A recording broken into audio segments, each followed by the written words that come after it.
The eviction notice hit the dirt at Nora Bellamy's feet like it meant nothing. Gideon Voss didn't even look at her when he dropped it.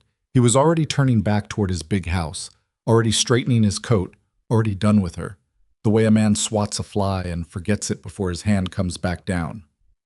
"You have until sundown," his foreman said. Not Gideon. Gideon didn't speak to widows. Nora stood in the doorway of the two-room cabin where her husband had died 6 weeks earlier. The same cabin Gideon Voss had promised would be theirs as long as a Bellamy worked his land. Her daughter Elsie, 7 years old, stood behind her holding infant Caleb so tight the baby had started to fuss. Nora picked up the notice, read it twice, folded it, put it in her apron pocket. Then she started packing. If that were you, your husband just buried, your children watching from the doorway, a powerful man's back already turned, what would you do? If this kind of story reaches something deep in you, please subscribe to this channel and follow Nora's journey all the way to the end, because the road ahead is harder and more beautiful than you can imagine. Hit that like button and drop a comment below telling me what city or country you're watching from. I want to see how far this story travels. Now, let's go back to where it truly began. The last good thing Thomas Bellamy ever did was teach his wife how to read a storm. He would stand beside her at the window of whatever cabin they were renting that season, point at the color of the sky along the ridge, and say, "See that? That's not a cloud that's passing through. That's one that's staying." And Nora would lean against his shoulder and say she didn't see any difference, and Thomas would laugh and say she would. Someday, she would. She saw the difference now. She saw it the evening she walked out of Gideon Voss's territory with her daughter beside her, her infant son strapped to her chest, and a mule named Fletcher pulling everything she owned in 2 canvas sacks and a broken crate held together with rope. The sky above the Wyoming ridgeline had gone the color of a bruise, deep purple at the edges, the kind of purple that doesn't fade before midnight. Thomas would have looked at that sky and said, "We need 4 walls and a roof before that gets here." Nora didn't have 4 walls. She didn't have a roof. What she had was a road she'd never walked, a mule who had started limping 3 miles back, and a daughter who hadn't cried once since they left because Elsie was the kind of child who saved her tears for later, when no one was watching. "How much farther?" Elsie asked. "Not far," Nora said. It was the only lie she allowed herself. She had heard about a ranch on the far side of the valley from the women who came to buy eggs at the Voss market. They called it Rourke Ridge, and they didn't say it warmly. They said it the way people say the name of a house where something sad happened. Not haunted exactly, but quieted. A man lived there alone, they said. Had for years. Kept to himself, kept his fences up, and didn't welcome company. His name was Silas Rourke, and the story went that he'd been a strong rancher once, a man with a full operation and a young family, until the winter fever of 1881 came through the valley and took his wife and son in the same week. Since then, Rourke Ridge had been running on stubbornness alone. One woman at the market had said, "He's not a bad man. He's just a man who decided the world already took enough from him." Nora had filed that away without knowing why. Now she knew why. She wasn't walking toward Rourke Ridge because she believed Silas Rourke was a generous man. She was walking toward it because it was the only ranch within reach that a man ran alone, without a full crew who would report back to Gideon Voss, and because a man running a failing ranch alone had something she could offer him.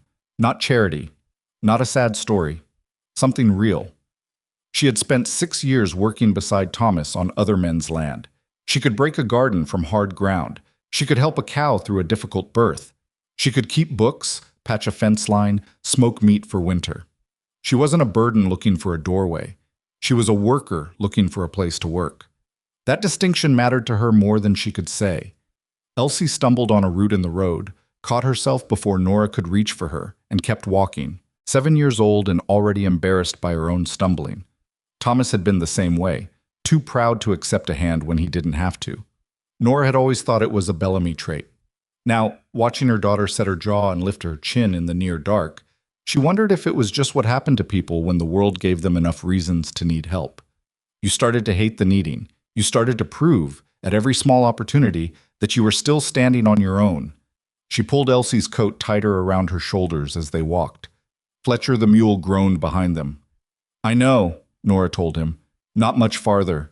She almost believed it this time. The gate at Rourke Ridge was made of iron and old timber, and it was unlocked. Nora noticed that right away. After everything she'd heard about a man who didn't welcome company, the gate was unlocked. She didn't know what to make of that, so she made nothing of it. She stood on the outside of it in the last gray light of the evening, her infant son asleep against her chest, and looked up the long gravel path toward the house. It was a ranch that had clearly been more than it was now. You could see it in the bones of the place, in the good lines of the main house, in the way the barn had been built solid and square, in the width of the pasture fence that was still mostly upright, even if the posts hadn't been painted in a decade. Whoever had built Rourke Ridge had built it to last. The man living here now had simply stopped tending it. The porch light was on. One lamp inside the front window. Nora didn't open the gate. She had thought about this moment for 3 miles of dark road, and she had decided that she would not walk through a man's gate without his permission. Not because she was afraid of him, though she was, somewhat, but because she had spent enough of her life watching men. Like Gideon Voss walk through other people's gates like they owned the road the gate was standing on. She would not be that. Not even desperate, not even with children. She reached through the iron bars and knocked on the gatepost. Nothing happened. She knocked again, harder. The front door of the house opened. The man who stepped onto the porch was bigger than she'd expected, though she couldn't have said why she'd expected anything. He was wide across the shoulders the way men get who have spent decades doing real work, not just managing it. He had a hat pulled low, and he stood at the edge of the porch light with his arms loose at his sides. Not threatening, exactly, but not welcoming either. He just stood there, looking at the gate. Then he looked at her, then at Elsie, then at the lump against Nora's chest that was Caleb sleeping. He didn't say anything. "Mr. Rourke," Nora said. Her voice came out steadier than she felt. "My name is Nora Bellamy. I'm not here to ask you for charity. I want to be clear about that before anything else. I'm here because I have 2 children and nowhere to take them tonight, and I believe you have a ranch that's going under because you're working it alone." Silas Rourke said nothing. "I've been running livestock and gardens and kitchens and fence lines for 6 years beside my late husband on operations twice this size," Nora said. "I know how to work. I know how to stay out of a man's way. What I'm offering you is a full day's labor in exchange for a roof over my children. That's the whole offer, nothing else." The silence that followed was long enough that Elsie reached up and quietly took Nora's free hand. Silas Rourke looked at the child's hand, finding her mother's hand. His jaw shifted. "Who sent you here?" he said. His voice was lower than she'd expected, rougher, like something that hadn't been used much. "No one sent me. I heard your name from women at the Voss market." "You work for Voss?" "I did. My husband did. He died on Voss's property 6 weeks ago, and Voss put us out of the cabin the same week." She kept her voice flat when she said it because she'd learned that flat was the only tone that didn't break. "I'm not asking you to feel sorry for me. I'm asking you to consider a practical arrangement." Another long silence. "I don't need help," Silas said.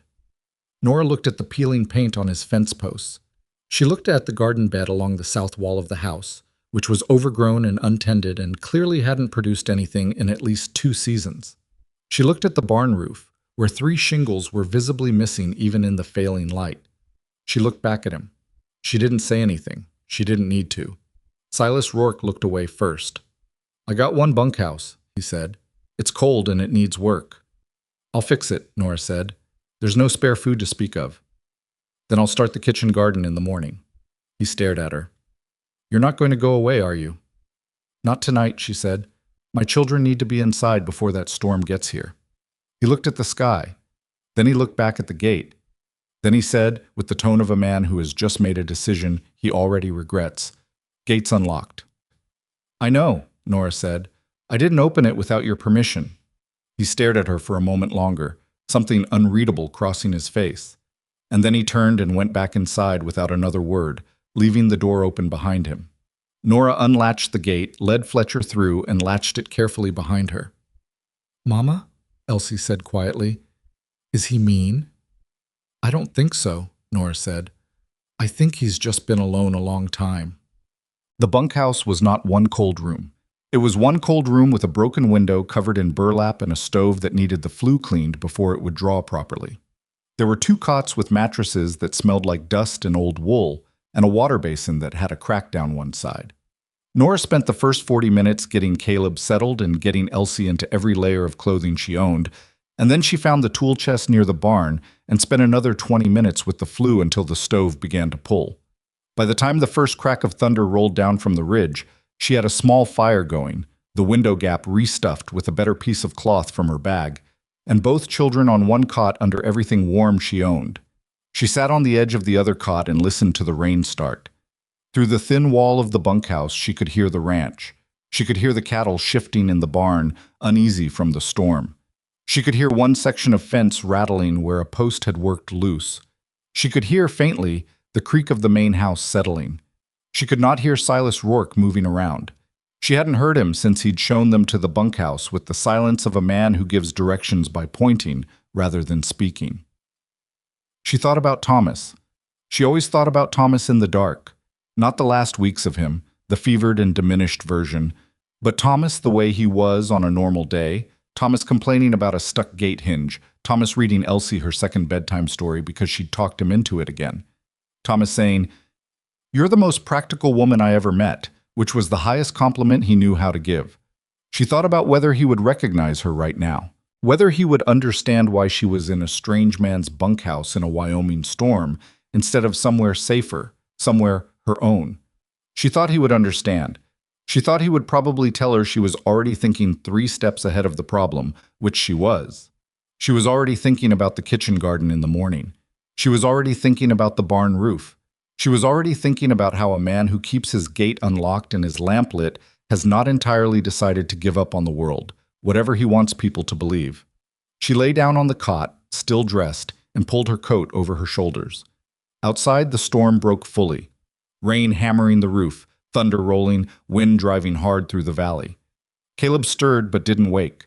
Elsie didn't move at all. She'd been asleep inside of 2 minutes, the way children sleep when they've exhausted every resource they have and simply stopped.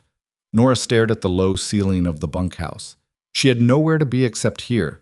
She had nothing left except what she'd brought through that gate. She had 2 children who trusted her completely, and a plan that depended on a man who had spent 12 years making himself unreachable. She had gotten through the gate. That was tonight's victory. She'd learned to count them that way, not by the shape of the destination, but by the distance of each single step. The stove crackled. The rain came down. For the first time in 6 weeks, her children were warm. She let herself count that, and then she let herself sleep. She was up before sunrise. This was not discipline. This was survival arithmetic. She had offered a full day's work, and a full day's work in her understanding started before the man she was working for woke up. She would not give Silas Rourke a single morning to regret letting her through the gate. She dressed in the dark, nursed Caleb, settled him back down, told Elsie to stay inside and keep the stove fed, and went out into the cold gray pre-dawn of Rourke Ridge. The storm had broken and left everything soaked and smelling like pine and earth. She went to the barn first because the cattle sounds she'd heard in the night told her at least 2 animals had been upset. She found the barn door unlatched, another thing that needed fixing, and went inside. 6 cattle, 2 horses, feed bins that were down to the last quarter. One of the cattle, a young cow in the near stall, was holding her left rear leg at an angle that wasn't right. Nora crouched and ran her hand down the leg and found the swelling just above the ankle, the kind that comes from stepping into a rut and torquing wrong. Not broken, bruised deep. She found a length of clean cloth on a shelf and began wrapping it with the pressure her husband had taught her. Enough to support, not enough to cut. "What are you doing?"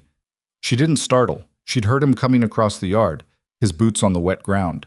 She kept her hands on the wrap and finished the pass before she answered.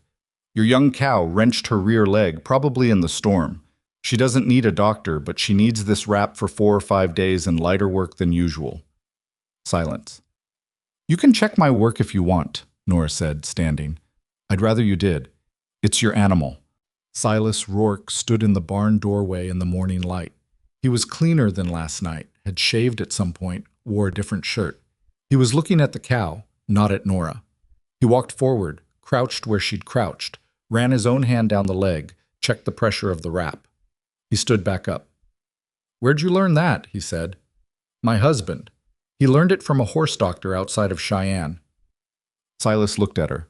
just for a second, level and direct, and then looked away. "Feed bins are low," he said. "I noticed. What's your supplier?" "Why?" "Because I'd like to know the situation before I tell you what I think we should do about it." He was quiet for a moment. Then he told her. They talked for 30 minutes in that barn door. Not warmly, not easily, but with the particular efficiency of two people who both understand practical problems and don't have time for anything else. She asked direct questions. He answered them with the shortest possible number of words. She did not try to soften him or charm him. She did not tell him again about her husband or her children or anything that had happened to her. She talked about the ranch. By the time the sun had fully cleared the ridge, she had a working picture of what Rourke Ridge needed, and she had started on the first item on the list without asking permission. Silas Rourke stood in the barn doorway for a long time after she'd gone to the chicken coop, watching the space she'd left.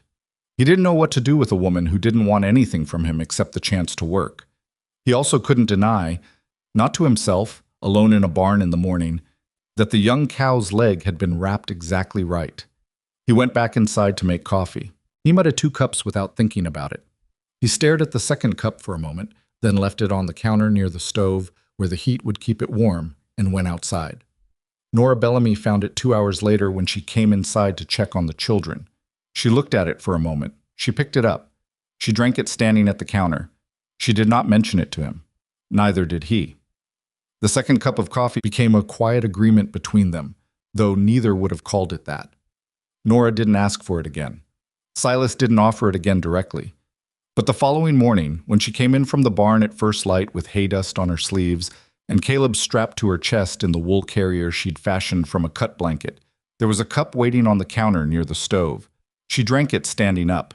She left the cup washed and upside down on the drying cloth beside the basin. The morning after that, same thing. And the morning after that. They didn't discuss it. Nora was learning a great deal that happened at Rourke Ridge that didn't get discussed. What did get discussed, in the narrow, functional way Silas Rourke discussed anything, was the work. Always the work. The feed situation. The fence line along the north pasture where 3 posts had rotted through at the base and needed replacing, not just propping. The chicken coop roof that let water in when it rained hard, which in Wyoming meant it let water in regularly. The kitchen garden, which Nora had already begun reclaiming from 2 years of neglect, pulling volunteer weeds by the fistful, while Elsie held Caleb and watched with the particular serious expression she wore when she was deciding whether something was worth her attention. Elsie had decided in those first days that the ranch was worth her attention. Silas Rourke was not. She was polite to him the way a child is polite to a doctor, measured, careful, giving away nothing. She said good morning when her mother's eyes told her to. She answered his rare questions about whether she'd eaten or whether she was cold with single words. Yes. Fine. Thank you. And then she looked away, back at whatever she'd been doing, closing the conversation like a door she hadn't fully opened. Silas didn't push. Nora noticed that he didn't push, and she filed it away. He wasn't a man who pushed. He was a man who waited. Or more accurately, a man who had stopped waiting for most things, and had learned to live in that stopped place. She'd known men like that. Her father had been something like that after her mother died, before he'd remarried and come back to himself. There was a particular kind of stillness to them that looked like strength from the outside and was something else entirely from the inside, though it took time to see the difference. She was starting to see the difference with Silas. It was the little things. The way he checked on the young cow with the wrapped leg every morning before he did anything else, running his hand down her leg with a gentleness that didn't match his general presentation. The way he'd fixed the barn door latch, the one she'd mentioned only once in passing 3 days ago, without saying anything about it, without asking her to acknowledge it. The way he'd moved the extra lamp from the back storage room to the bunkhouse the morning after Caleb had fussed past midnight, which Nora hadn't told him about, but which he'd apparently heard through whatever strange acoustic the ranch produced in the dead of night. I was paying attention. He just didn't want anyone to know he was paying attention. That was fine by Nora. She was paying attention too, and she didn't advertise it either. What she was paying attention to specifically was the house. Not the structure of it. The structure was sound, Thomas would have approved of the joinery, but the interior. The way it was organized by a man who had systematically removed every sign of comfort. There were no curtains on the windows, just bare glass. There was no cloth on the table, just the wood. The mantel above the fireplace in the main room had one thing on it, a small framed photograph, turned slightly away from the room, which Nora never looked at directly because it wasn't hers to look at. The shelves had tools and account books and 3 volumes of something practical, and that was all. Whatever softness had once lived in this house had been put away or worn away, or simply outlasted, and what remained was a man's deliberate reconstruction of a life that didn't require anything from him that he wasn't prepared to lose.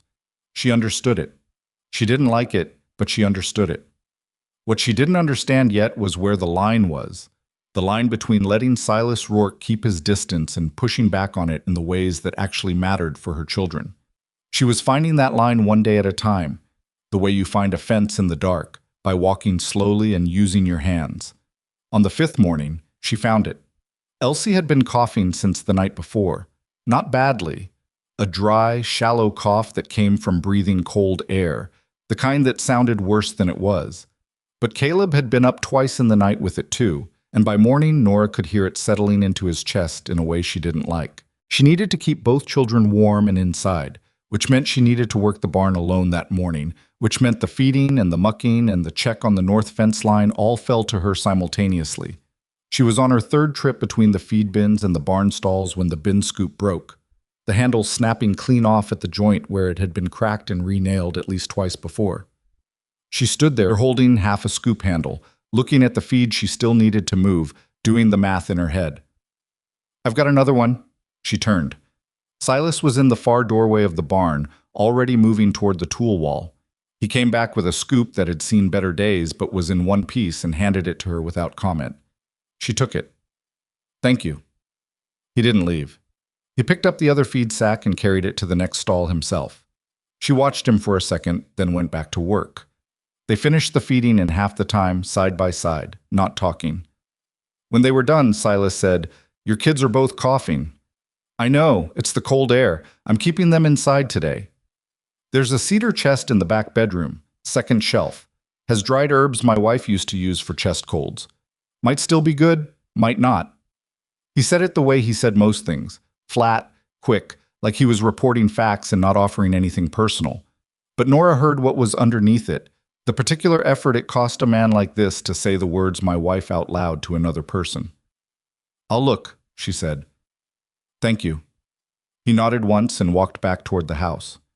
Nora stood in the barn a moment. Then she went to find the cedar chest. The herbs were still good. She made a steam pot for the children that afternoon, and by evening Caleb's chest had loosened and Elsie had stopped coughing. Nora didn't tell Silas this because she thought he'd be uncomfortable with her telling him, but she left the dried herb bundle on the kitchen counter with a small piece of cloth tied around it, which was her way of saying it worked without saying it out loud. She came in the next morning and the bundle was gone. Back to wherever it had come from, she assumed. But the counter also had, beside the usual coffee cup, a small plate with 2 biscuits she hadn't made. She stood there looking at the plate. She ate 1 biscuit. She left the other for Elsie. That was the first thing Silas Rourke made for someone else in 12 years, though Nora didn't know that. She only knew that the biscuit was slightly overdone on the bottom and slightly underdone in the middle, and that she ate every crumb of it. Oh, the trouble with Elsie came to a head in the 2nd week. Not trouble, exactly. More like the slow pressure of something that had been building since the night they'd arrived. Since the moment Elsie had stood at that gate in the storm and watched a strange man decide whether or not to let them in. Children who have lost people develop a specific kind of self-protection that adults often mistake for shyness or bad manners. It isn't either of those things. It's strategy. Elsie Bellamy had, at 7 years old, made a strategic decision not to become attached to Silas Rourke, and she was executing that decision with the focused discipline of someone 3 times her age. Nora saw it. She didn't interfere with it. Grief had its own schedule. What she hadn't anticipated was the horse. Elsie had owned, before everything fell apart, a small painted wooden horse that Thomas had bought at a market in town. It was nothing special, a toy, the kind sold in batches. But Thomas had picked it specifically because it was the same dark roan color as the first horse he'd ever ridden, and he'd told Elsie that story, and so the toy had become something more than a toy. It had become the story. When Gideon Voss's foreman had come with the eviction notice, and they'd had 3 hours to pack, Elsie had gone back for the horse. She'd set it on top of the bag, and somewhere between the cabin and Rourke Ridge, in the dark, in the storm, Fletcher stumbling on the road, it had fallen. Elsie had noticed an hour after they arrived and hadn't said a word. Nora only knew because she'd found Elsie's bag that night and noticed the space where the horse had been and understood immediately what it meant. She'd told herself she would find another one. She'd been telling herself that every day since. It was Silas who solved it, and he solved it in a way that cost him something. Nora found out about it sideways, the way she found out about most things at Rourke Ridge. She'd been at the kitchen table after the children were asleep, doing the ranch accounts. Silas had, with some reluctance, handed her the account book on day 8 after she'd mentioned twice that certain expenses were being categorized in ways that made the operation look worse on paper than it actually was. She was working through the numbers when she heard him in the next room.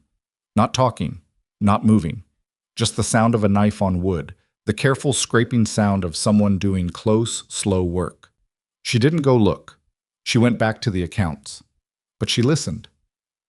That sound went on for 4 nights. On the 5th night, it stopped. On the morning of the 6th day, she found a small wooden horse on the bunkhouse step. It was a dark roan color. It wasn't perfect. The legs were slightly uneven, the tail carved a little roughly. But the shape of it was exactly right, the posture of a horse mid-step, head carried forward, ears up. Nora picked it up, turned it over, set it back down. She stood there in the cold morning for a long moment. Then she went and woke Elsie. Elsie came to the bunkhouse door still half asleep, squinting, her hair loose around her face. She looked at the step. She looked at the horse. She picked it up. She didn't say anything for a long time. She just held it, turning it in her small hands, looking at it from every angle the way you look at something you can't quite believe is real. "Who made this?" she said. "Mr. Rourke," Nora said. Elsie was quiet again. Then, "How do you know it was a roan?" Nora looked at her daughter. "What do you mean?" "My horse. The one I lost. It was a dark roan. Papa picked it because it was the same color as his first horse." She looked up at Nora. "How did Mr. Rourke know to make it that color?" Nora didn't have an answer for that. She thought about it all morning, thought about the only way Silas Rourke could have known what color Thomas's horse had been, which was if he'd asked someone, or if Fletcher the mule had somehow told him, neither of which made sense. And then, mid-afternoon, while she was restaking the tomato plants in the garden, she realized. The account book. There was a page in the back of the old account book, before she'd taken it over, where Silas had written notes to himself. Most of it was practical. Supply lists, cattle counts, a note about the north fence in his cramped handwriting. But on one page, near the back, in different ink, older, there was a list of names. Children's names. Names of the people who'd lived at or around Rourke Ridge over the years, she'd assumed. Ranch hand families, neighbors, passing travelers. And next to some of the names, small notations, what they'd needed, what he'd been able to give. She hadn't thought much about it at the time. She thought about it now. She thought about how a man who spent 12 years not letting anyone in could still, apparently, have been keeping a careful account of everyone who passed through his valley. Not helping them, or not obviously helping them, but watching, knowing, paying that particular attention of someone who has stepped back from the world but hasn't fully stopped caring about it. She went back to the tomatoes. She was still thinking about it when Elsie came to find her an hour later. "Mama," Elsie said, "I want to say thank you to Mr. Rourke, but I don't know what to say." "You could just say thank you." "That doesn't seem like enough." Nora pulled a weed from the base of the nearest plant. "Then say what you mean. He'll appreciate that more than the right words." Elsie thought about this with the gravity she applied to most things. Then she turned and walked toward the barn, where Silas was working on the replacement fence posts he'd been cutting all morning. Nora didn't follow. She stayed with the tomatoes and listened, which she could do because the barn door was open and the ranch was quiet. She heard Elsie's small feet on the barn floor. She heard the sound of Silas's work stopping. She heard Elsie say, "Mr. Rourke, my mama said I should say what I mean, so—" A pause. "Thank you for the horse.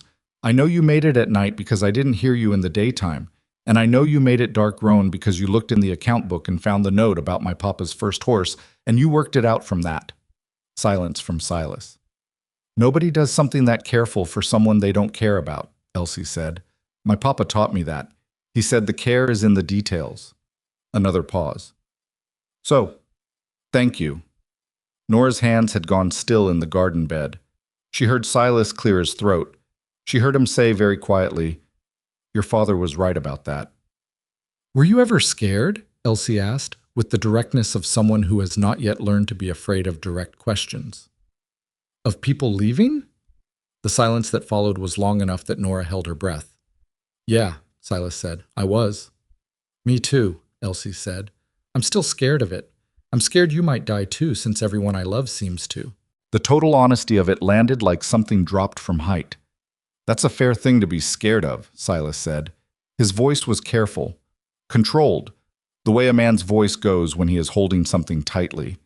"But you probably won't," Elsie said, apparently having processed this and moved forward. "You're very healthy looking for an old man. Mama says you work harder than anyone she's ever seen." A beat of quiet. Then, unmistakably, a low sound from Silas that might have been a laugh, brief, surprised, the kind that gets out before a man can stop it. "Tell your mama she's being generous," he said. "She's not being generous. She means it. She doesn't say things she doesn't mean." "No," Silas said, and his voice had changed slightly, gone to something quieter. "I don't suppose she does." Nora went back to her weeding. Her face was doing something she didn't particularly want it to be doing, so she kept her head down until it stopped. The ranch changed that month. Not dramatically. There was no single morning when everything was different. It changed the way old wood changes when it finally gets rain, slowly, from the inside out, fibers expanding toward what they used to be. The barn became orderly. Not the kind of orderly you get when you clean something up and leave it. The kind you get when two people are both paying attention to it and neither one is going to let it slip. Feed bags stacked correctly. Tools hung in the right places. The floor swept at the end of each evening, which was Elsie's self-appointed contribution, a job she had decided was hers, and defended with the territorial certainty of someone who needed things to be hers. The kitchen changed too. Nora had started cooking full meals. Not because Silas asked, not because they'd negotiated it, but because it made no sense to cook for two children and not for the man whose stove she was using. Silas ate what she made with the focused attention of someone who had been eating bad food for a long time and was embarrassed about how much the improvement meant to him. He never complimented the food directly. He ate everything. He started showing up at the table within 5 minutes of when the food was ready, which meant he'd been timing it somehow, paying attention to the smells from wherever he was on the property. Nora noticed. She adjusted the timing of dinner to give him warning. Caleb, who had been a watchful and somewhat suspicious infant, decided somewhere around the 3rd week that Silas Rourke was acceptable. The specific moment of this decision came when Silas, walking through the kitchen with a length of replacement rope over one shoulder, paused near the wooden chair where Caleb was sitting propped against a folded blanket, and Caleb reached out one fat fist toward the rope end that was dangling at eye level. Silas stopped. He held the rope still. Caleb grabbed it, examined it with the intense concentration of someone doing serious research, and then looked up at Silas with an expression of neutral satisfaction and let go. Silas stood there a second longer than necessary. Then he kept walking.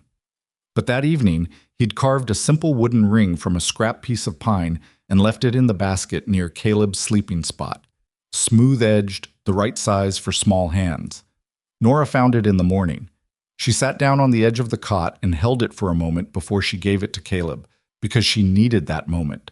She was starting to understand what she was dealing with. Not a hard man who didn't care. A man who cared about everything and had no idea what to do about it, and had been solving that problem by removing himself from situations that required him to care.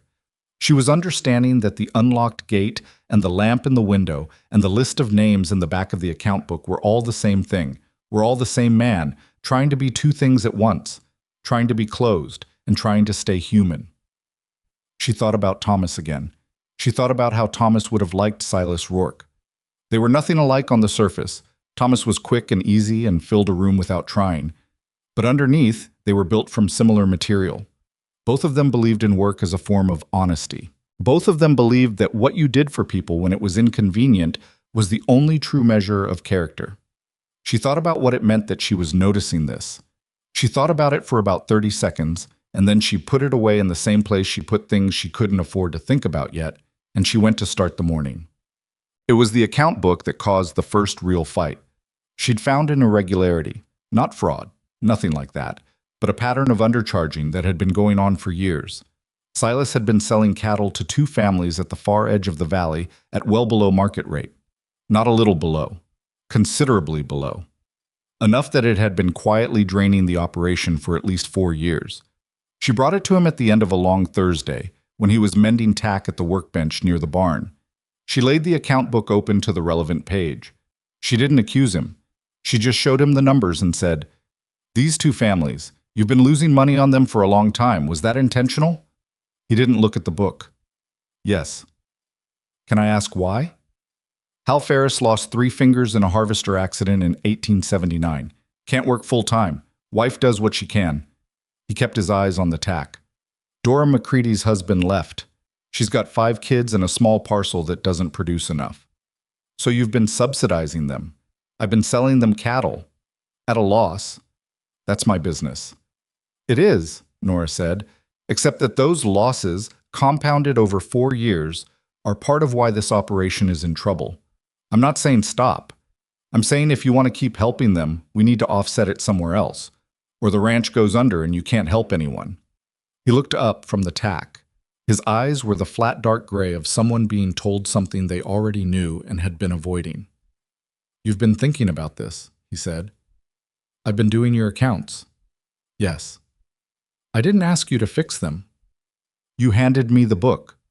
I handed you the book to organize, not to tell me what I'm doing wrong." The edge in his voice was clear. Nora recognized it. The particular sharpness of a person who is angry because they know you're right and don't want to be helped and don't want to be seen needing help and don't have a good argument against any of it. She'd married a man who did the same thing, and she'd learned exactly what it required from her, which was to not back down and also not to make it worse. "I'm not telling you what you're doing wrong," she said. "I'm telling you what's happening mathematically. You can do whatever you want with the information." "That's generous of you." "Silas." She said his name, just his name, and waited until he looked at her. "Hal Ferris and Dora McCready deserve to keep getting their cattle at a fair price, and we can make that work without the ranch bleeding out. But only if we look at the whole picture. That's all I'm saying." He stared at her. She held it. "We," he said. Not a question exactly. She realized she'd said it without thinking. "The ranch," she said. He looked away. Something in his jaw worked once. Then he said, "What do you need from me?" She told him. He listened. He argued twice. Once about the northern pasture expansion she suggested, which he thought was too fast, and once about the supplier she wanted to renegotiate with, who he said was a good man, and she said could still be a good man at a better price. She gave on the pasture timing. He gave on the supplier conversation, though he made clear he wanted to be there for it. They disagreed about 3 things and resolved all 3 in under an hour. When they were done, Silas closed the account book and slid it back toward her across the workbench. "You're good at this," he said. It was not easy for him to say. She could hear that. "I learned it out of necessity," she said. "Most useful things get learned that way." She picked up the account book. "Supper in an hour." "I'll be there." She was 3 steps toward the door when he said, without looking up from the tack he'd gone back to mending, "Thank you for not letting me keep ignoring it." She stopped, didn't turn around. "You weren't ignoring it. You were protecting people the only way you knew how, and running yourself dry doing it." "Same thing, probably." "No," she said. "It's not." She went to start supper. Silas sat at the workbench alone in the barn for a while after that, working the leather through his hands, not quite seeing it. He was thinking about the word "we." He was thinking about how it had come out of her mouth like it belonged there, easy, unguarded, like a word she'd been using all along. He hadn't been a "we" with anyone in 12 years.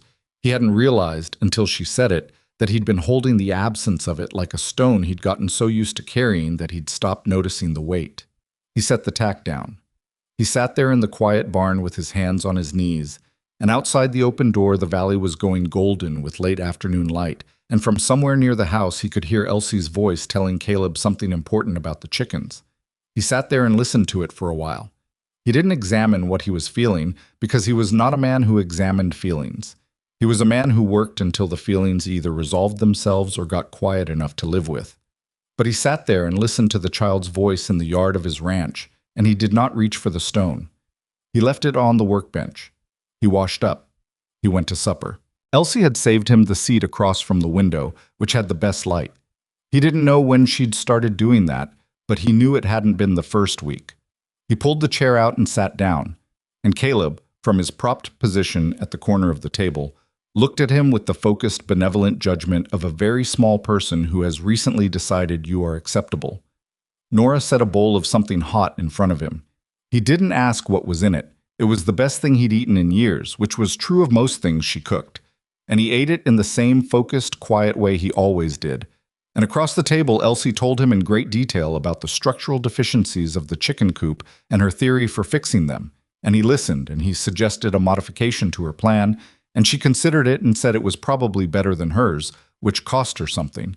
And he said her original idea was the right instinct, and his was just a small adjustment. She nodded, satisfied.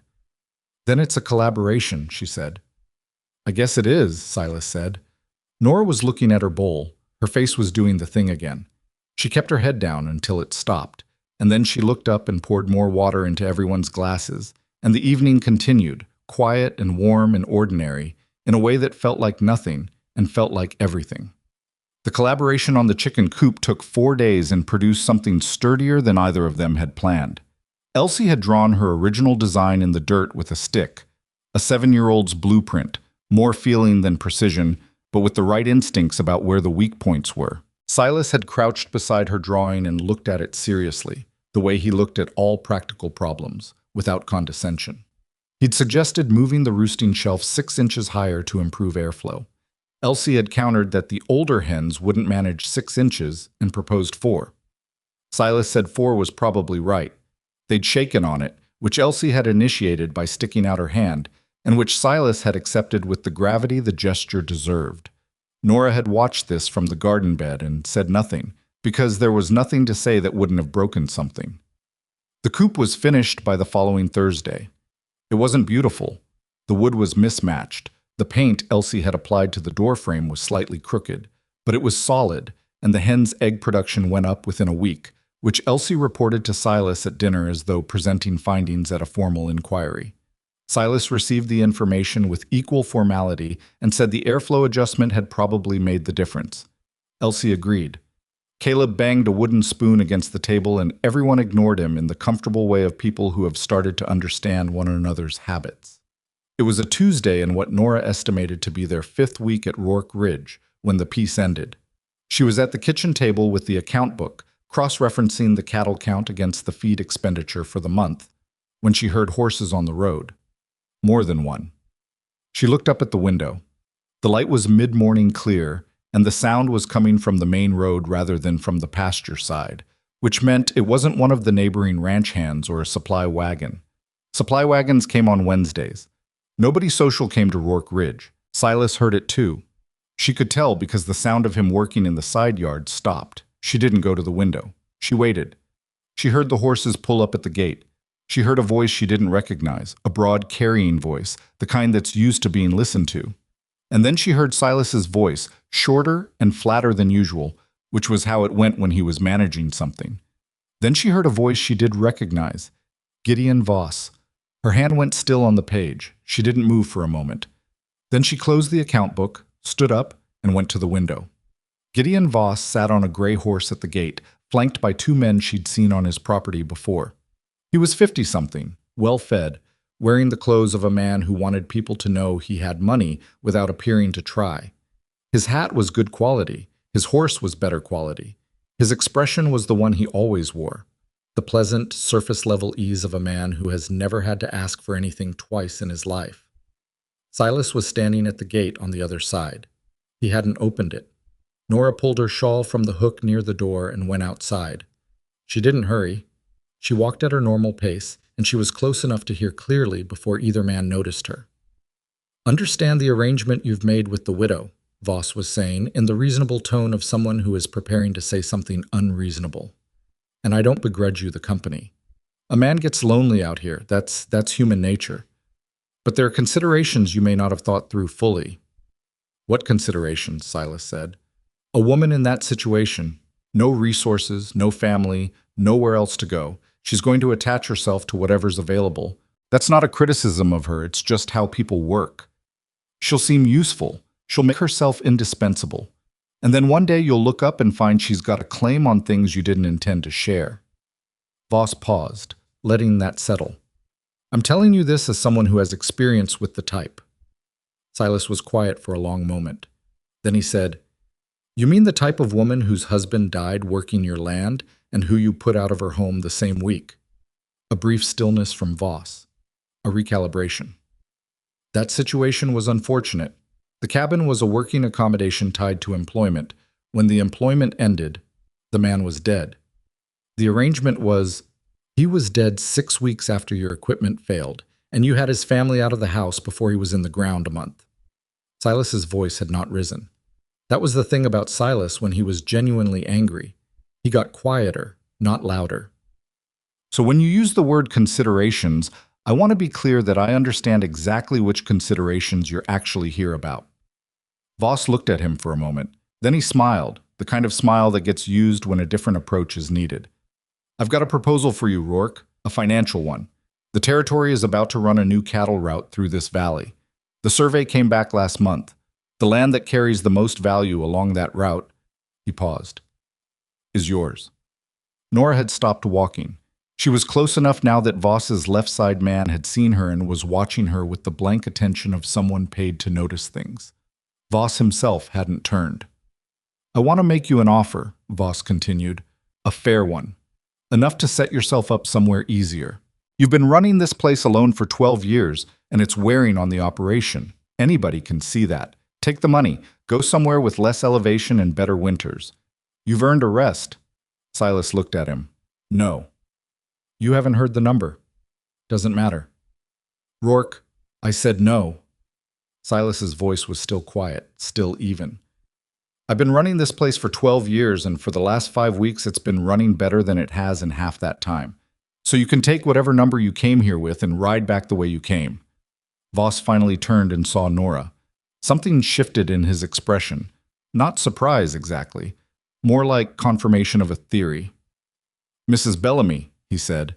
His voice was smooth, and he didn't look embarrassed, which was the worst part of dealing with a certain kind of man.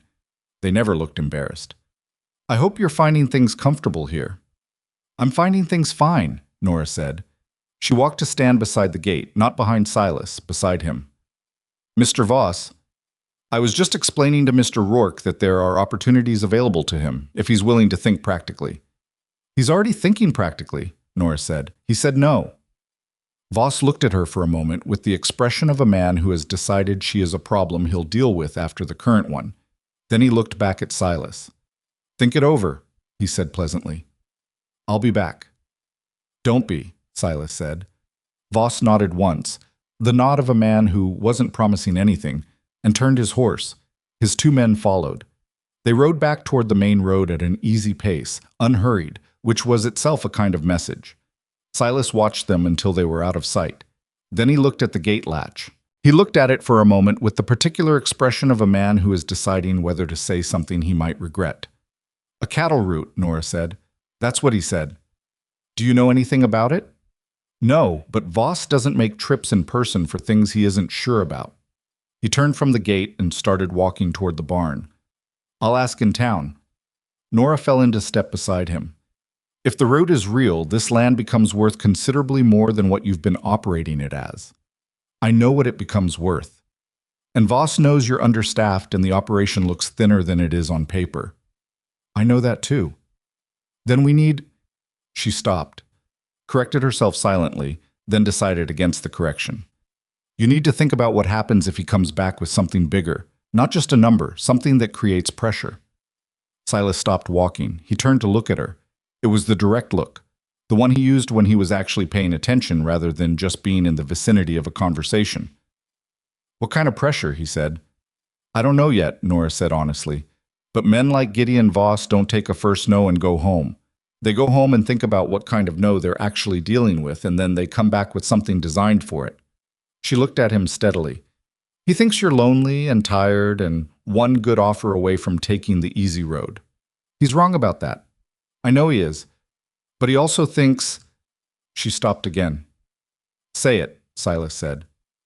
He thinks I'm the thing that'll weaken you, that I'm here for what I can get, and if he can make that case convincingly enough to the right people, it creates doubt about your judgment, which creates leverage. She held his gaze. I'm telling you this because you should know how he's thinking, not because I'm asking you to do anything about it. Silas looked at her for a long time, long enough that it became something other than just a look. Are you? He said. She didn't look away. Am I what? Here for what you can get. The question landed flat and serious. She didn't flinch from it. I'm here because my children needed a roof. I'm here because I offered you a fair arrangement and you accepted it. What I'm getting is what I offered to work for. She paused. What are you getting? He didn't answer right away. He looked toward the barn, looked at the fence line, looked at the main house, which had its curtains now. Plain cotton, nothing fancy, that Nora had made from spare cloth because bare glass in Wyoming winter was a practical problem. And something in his face did the thing it sometimes did, which was to open slightly before he closed it again. More than I expected, he said finally. He went into the barn. Nora stood in the yard for a moment, then went back to the account book. She was wrong about one thing. It wasn't Voss who came back next. It was Emmett Rourke. She didn't know who he was when she first saw him. She'd been hanging washing on the line strung between the bunkhouse and the fence post when a man came up the road on a horse that had seen better decades. He was younger than Silas by enough years to be noticeable, mid-30s, lean in the way of someone who had been thinner recently and hadn't fully recovered, with Silas's same dark coloring but none of his stillness. This man had a quality of movement that reminded Nora of water finding a path downhill, always adjusting, always trying for the easiest route. He saw her before he saw the house and pulled up his horse with a look that was quickly organized into something more neutral. Morning, he said. I'm looking for Silas Rourke. He's in the upper pasture, Nora said. Should be back by noon. She kept her voice easy and her hands on the washing. Can I tell him who called? Emmett Rourke, he said. His brother. She kept her hands on the washing. I'll let him know you're here. You can wait in the yard. She did not invite him inside. She noted, as she went to find Silas, that she had made that decision without deliberating about it, which meant it was instinct, which meant something about Emmett Rourke had already told her to be careful. Silas came back from the upper pasture 40 minutes earlier than usual. She'd sent Elsie up with the message. Elsie, who could find Silas anywhere on the property by some tracking method she'd never explained. And he'd come back at a pace that told Nora the news wasn't welcome. By the time he rode into the yard, Emmett had settled himself on the porch step with a familiarity that Nora found interesting, given that he was presumably a stranger to the current arrangement. The two brothers looked at each other across the yard. Emmett, Silas said. He got down from the horse. He didn't move toward his brother. He just stood there, holding the reins. Been a while, Emmett said. 7 years? Give or take. What do you want? Emmett's eyes moved to Nora, who was coming around the side of the house, not pretending she wasn't there. Maybe somewhere private to talk. There's nowhere private I want to take you, Silas said. Say what you came to say. Something shifted in Emmett's expression. A quick reorganization, like a card player adjusting to a hand they didn't expect. He stood up from the step. Fine. I heard from people in town that you've got a woman and her children living here. I wanted to come see for myself. You came from 3 territories away to see for yourself. I came because it's family land, Silas, and when I hear that somebody's moved in and got access to the operation and the accounts... She manages the accounts, Silas said, because she's better at it than I am, and the ranch needed it. She manages the accounts. Emmett repeated it the way people repeat things when they want the repetition to do work for them. He looked at Nora. His look was not hostile. It was more complicated than that, which was almost worse. Ma'am, I don't know what you've told my brother about your situation, but whatever arrangement you've got here, I need you to understand that this land has been in the Rourke family for... I understand what the land is, Nora said. Her voice was level. I understand who owns it and why. I'm not here for the land. With respect, that's what someone in your position would say. Emmett, Silas's voice had gone to the quiet place again. You don't have a position from which to question anything happening on this property. You left. You didn't write. You didn't send word in 7 years, not when the fever went through the valley, not when I lost half my cattle the winter of '83, not any of it. You do not get to come back now and tell me what's appropriate on my land." Emmett looked at his brother for a long moment. Something in his face that might have been shame passed through quickly and was replaced by something harder. "I've got debts," he said, "real ones, and the people I owe them to know that this land exists and what it's worth." The silence that followed had weight. "How much?" Silas said. "Enough." "Emmett, how much?" The number Emmett gave was not small.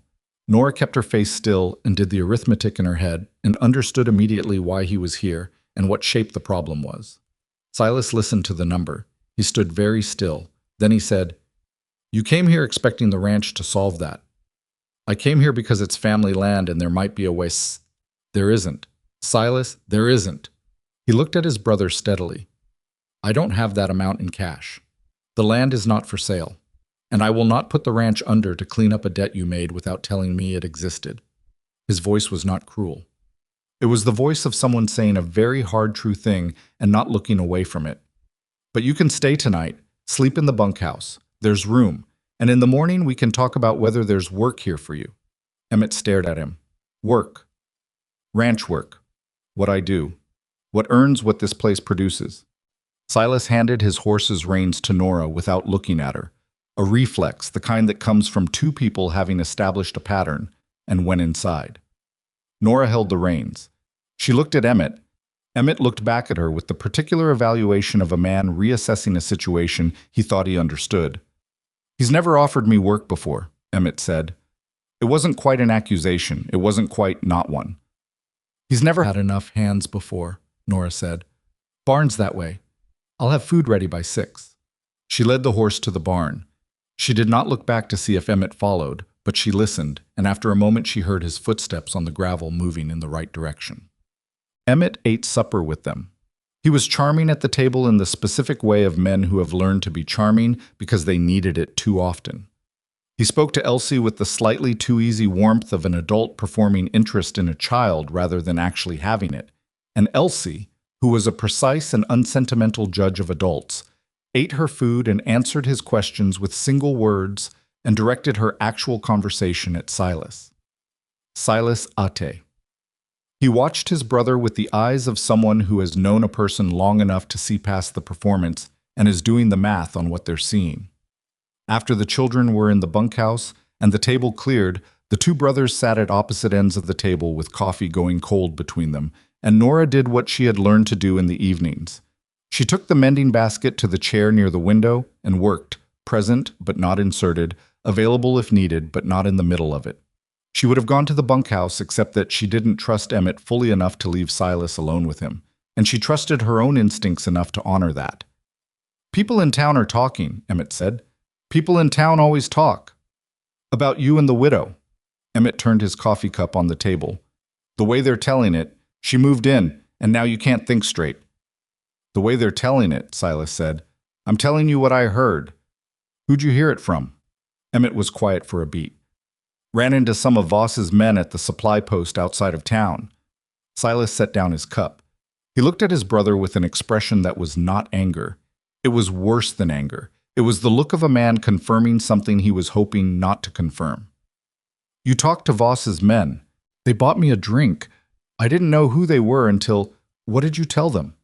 "Nothing they didn't already know." "Emmett, what did you tell them?"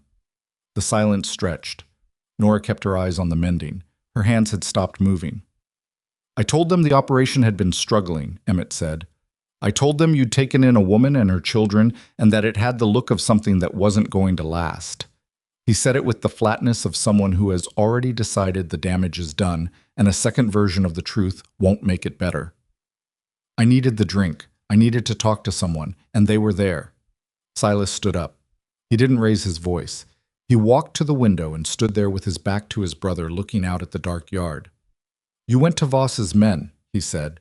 "The men of the same person who put Nora and her children out of their home 6 weeks after her husband died. And you told them the operation was struggling. I didn't know they were—" "Stop!" Silas turned around. His face in the lamplight was the face of a man who is choosing, very carefully, what to do with something that is burning him. You had one drink with those men and you told them exactly what Voss needed to hear to know my operation is vulnerable. Do you understand what you've done? Emmett looked at the table. The charm was entirely gone. What was left was a man who was smaller than the one who'd ridden up the road that morning. I need money, Silas, he said. I don't have good options left. I know, Silas said. I know that.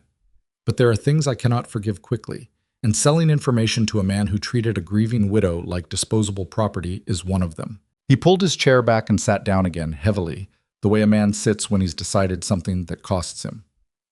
You sleep in the bunkhouse tonight. Tomorrow I'll tell you what work is available and what it pays. You can take it or not. And if I take it, then you work. Hard. Same as everyone else. And you don't speak to Voss's people again. He looked at his brother. Those are the terms. Emmett sat with it. He looked like he might argue. He looked like he might leave. He looked like a man standing at the bottom of a hole. He dug himself, trying to figure out if the rope being lowered is genuine or not. All right, he said. He got up and went to the bunkhouse without saying good night to anyone. Silas sat at the table. The lamp threw a low circle of light. Outside, the night was still. You knew, Nora said from the chair near the window. When you offered him work, you knew it was a risk. He's my brother. That's not what I asked. Silas looked at her. Yes, he said. I knew it was a risk. What made you do it anyway? He was quiet for a moment. Then he said, because the alternative is watching him make worse choices with worse people until there's nothing left to reach for. And I'm not willing to do that. He looked at the dark window. Even if he doesn't deserve the rope. Nora set down the mending. She looked at him across the room. At this man who had spent 12 years trying to be a stone and couldn't manage it. Not really. Not when it actually mattered. He told them the operation was struggling, she said. Voss already knew that. The new information is that you have a woman managing your accounts and that you've got family conflict around the property. Silas nodded once. He'd already gotten there. He'll use the brother angle, Nora said. He'll use Emmett's claim to the land, or the appearance of one, to create doubt about your ability to hold the title clearly. I know. Which means we need to do something about the title. Silas looked at her. What kind of something? She said what she'd been thinking. She said it the way she said hard things, directly, without softening, without apology. And she watched him hear it and sit with it. She had not expected what happened next. He didn't argue. He didn't deflect. He looked at the table for a long moment with the expression of a man who has been coming toward a decision for a long time and has just arrived. I was going to do that anyway, he said. She looked at him. I was going to see the solicitor, he said, before Voss came, before Emmett. He met her eyes.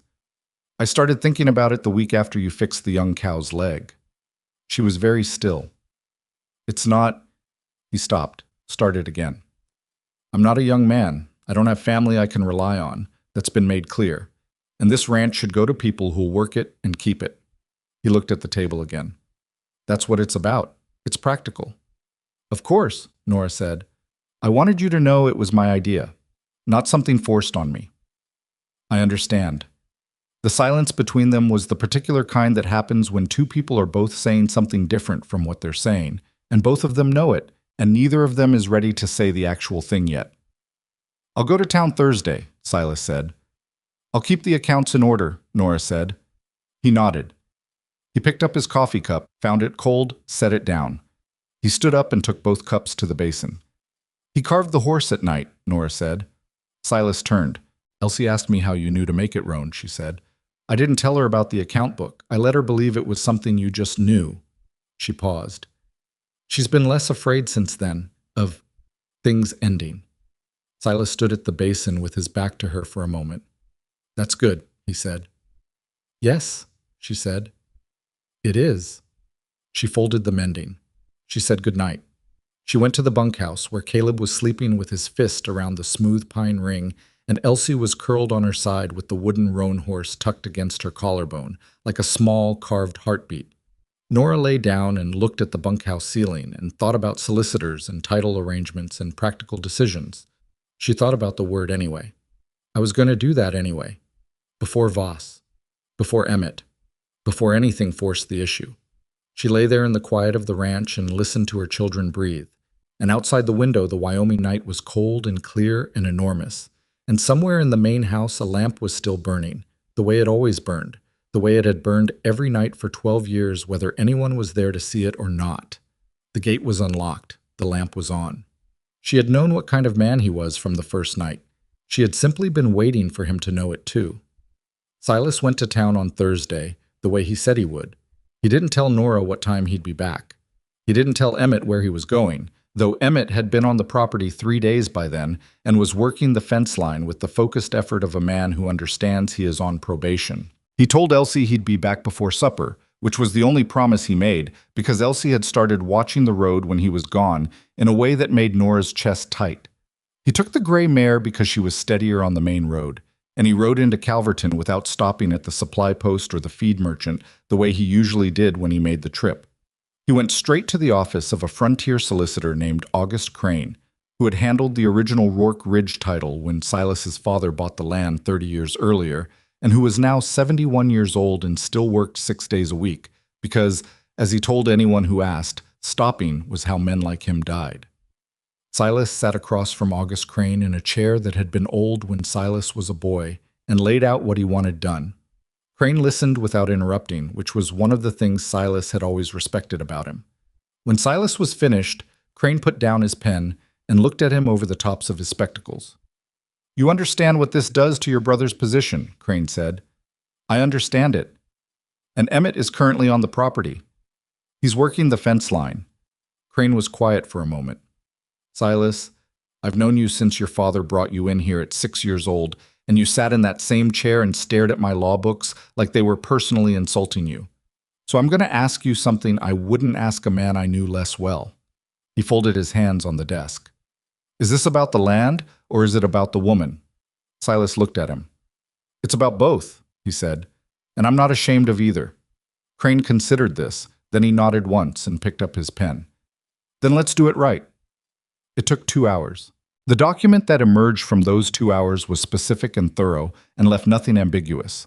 The ranch, the cattle, the house, the water rights, all of it directed in clear language to Nora Bellamy, with provision for Elsie and Caleb named individually. Emmett was not mentioned, which was itself a statement. Crane noted that the document would hold up to challenge, but that a challenge from Emmett combined with any legal maneuvering by Voss could still create a prolonged dispute. "Then I need to do something about that before it starts," Silas said. He rode home at a pace that had nothing easy about it. He didn't tell Nora what he'd done. He came back before supper the way he'd promised, unsaddled the mare, and ate with everyone else at the table. And Elsie reported on the progress of the garden's winter preparation with the thoroughness she applied to all reporting, and Emmett was quiet in the way he'd been quiet since the first night, watchful and careful, learning the shape of the new situation from the inside. Silas was quiet too, but his quiet was different. It had a settled quality, the quality of a man who has done the thing he was going to do. Nora noticed the difference without being able to name it precisely, which meant she filed it and waited. She didn't have to wait long. 3 days later, a man rode through the valley asking questions.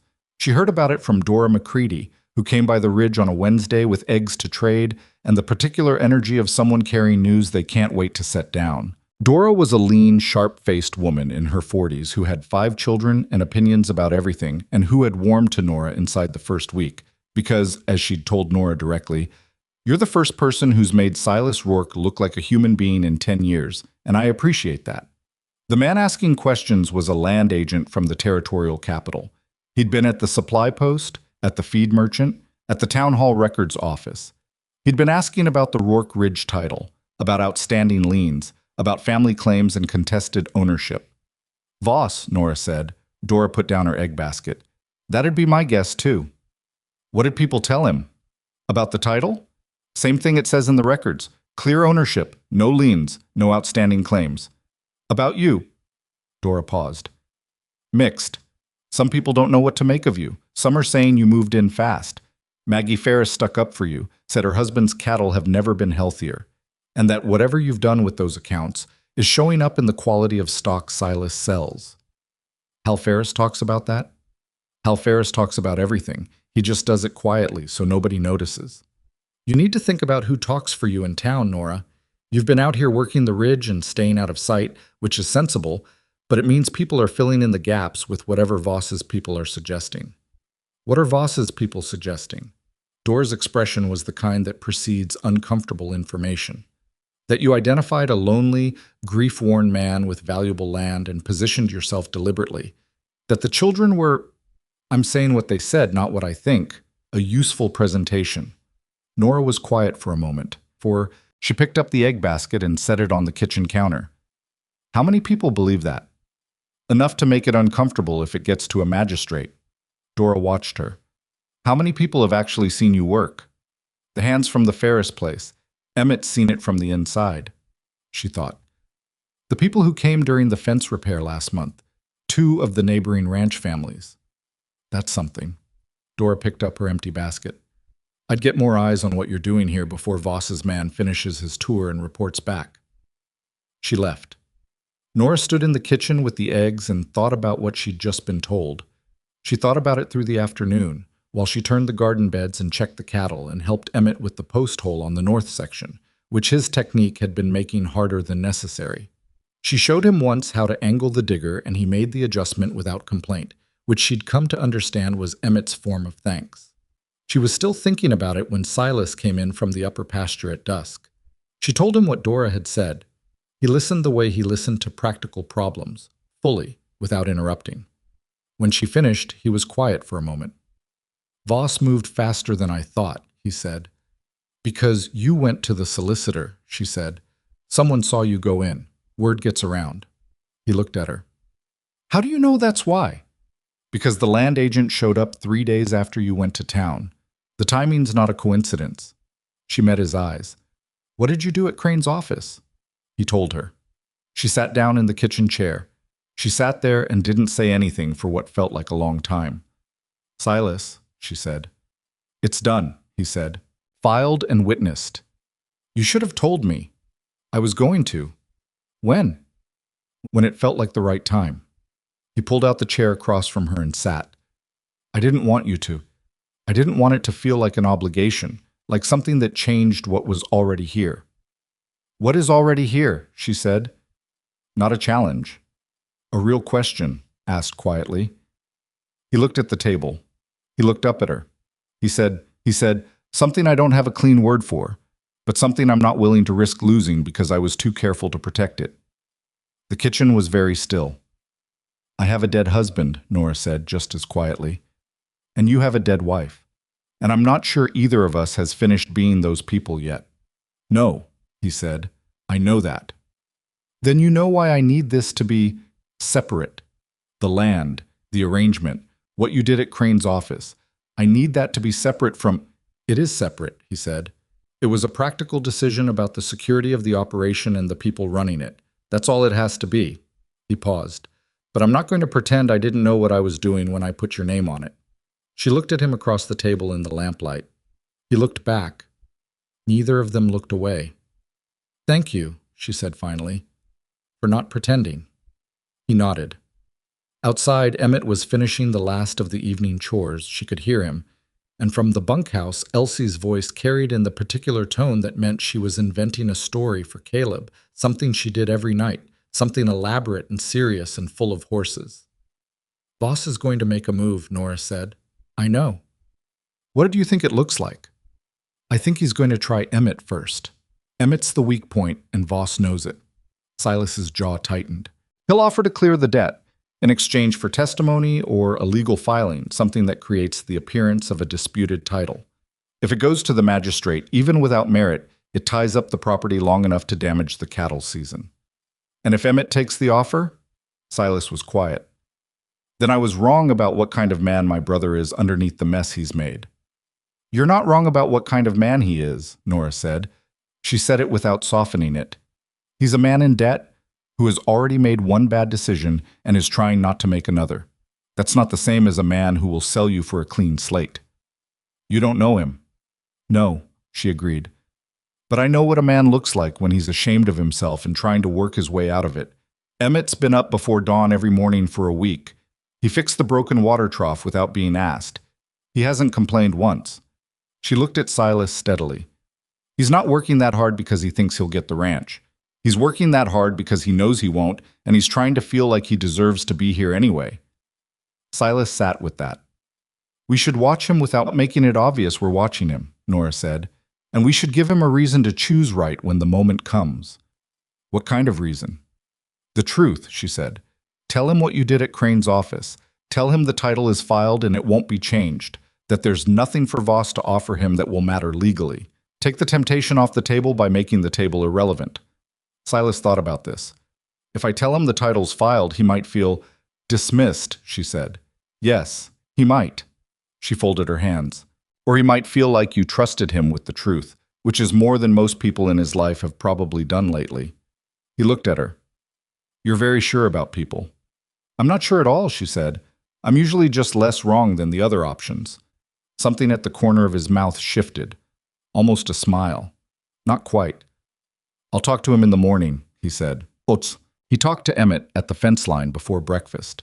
Nora didn't hear it. She stayed in the kitchen and made biscuits and didn't try to watch from the window, because some things needed to happen without an audience. She could tell from Emmett's face at the table that morning that it had not been an easy conversation. He ate with his eyes down and his jaw set, and when Elsie asked him something about the fence post technique, he answered with 2 words and went quiet again.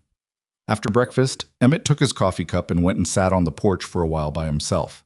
Silas watched him from the barn doorway. He watched him the way you watch something uncertain. Not anxious, exactly, just alert. Nora was doing the morning accounts when she heard a horse on the road. She listened to the direction of it. Main road, coming toward the ridge, not in a hurry. She went to the window. It was one of Voss's men. Not Voss himself, the same flanking rider from the first visit, the one who noticed everything. He pulled up at the gate and sat there. Emmett, on the porch, had heard him too.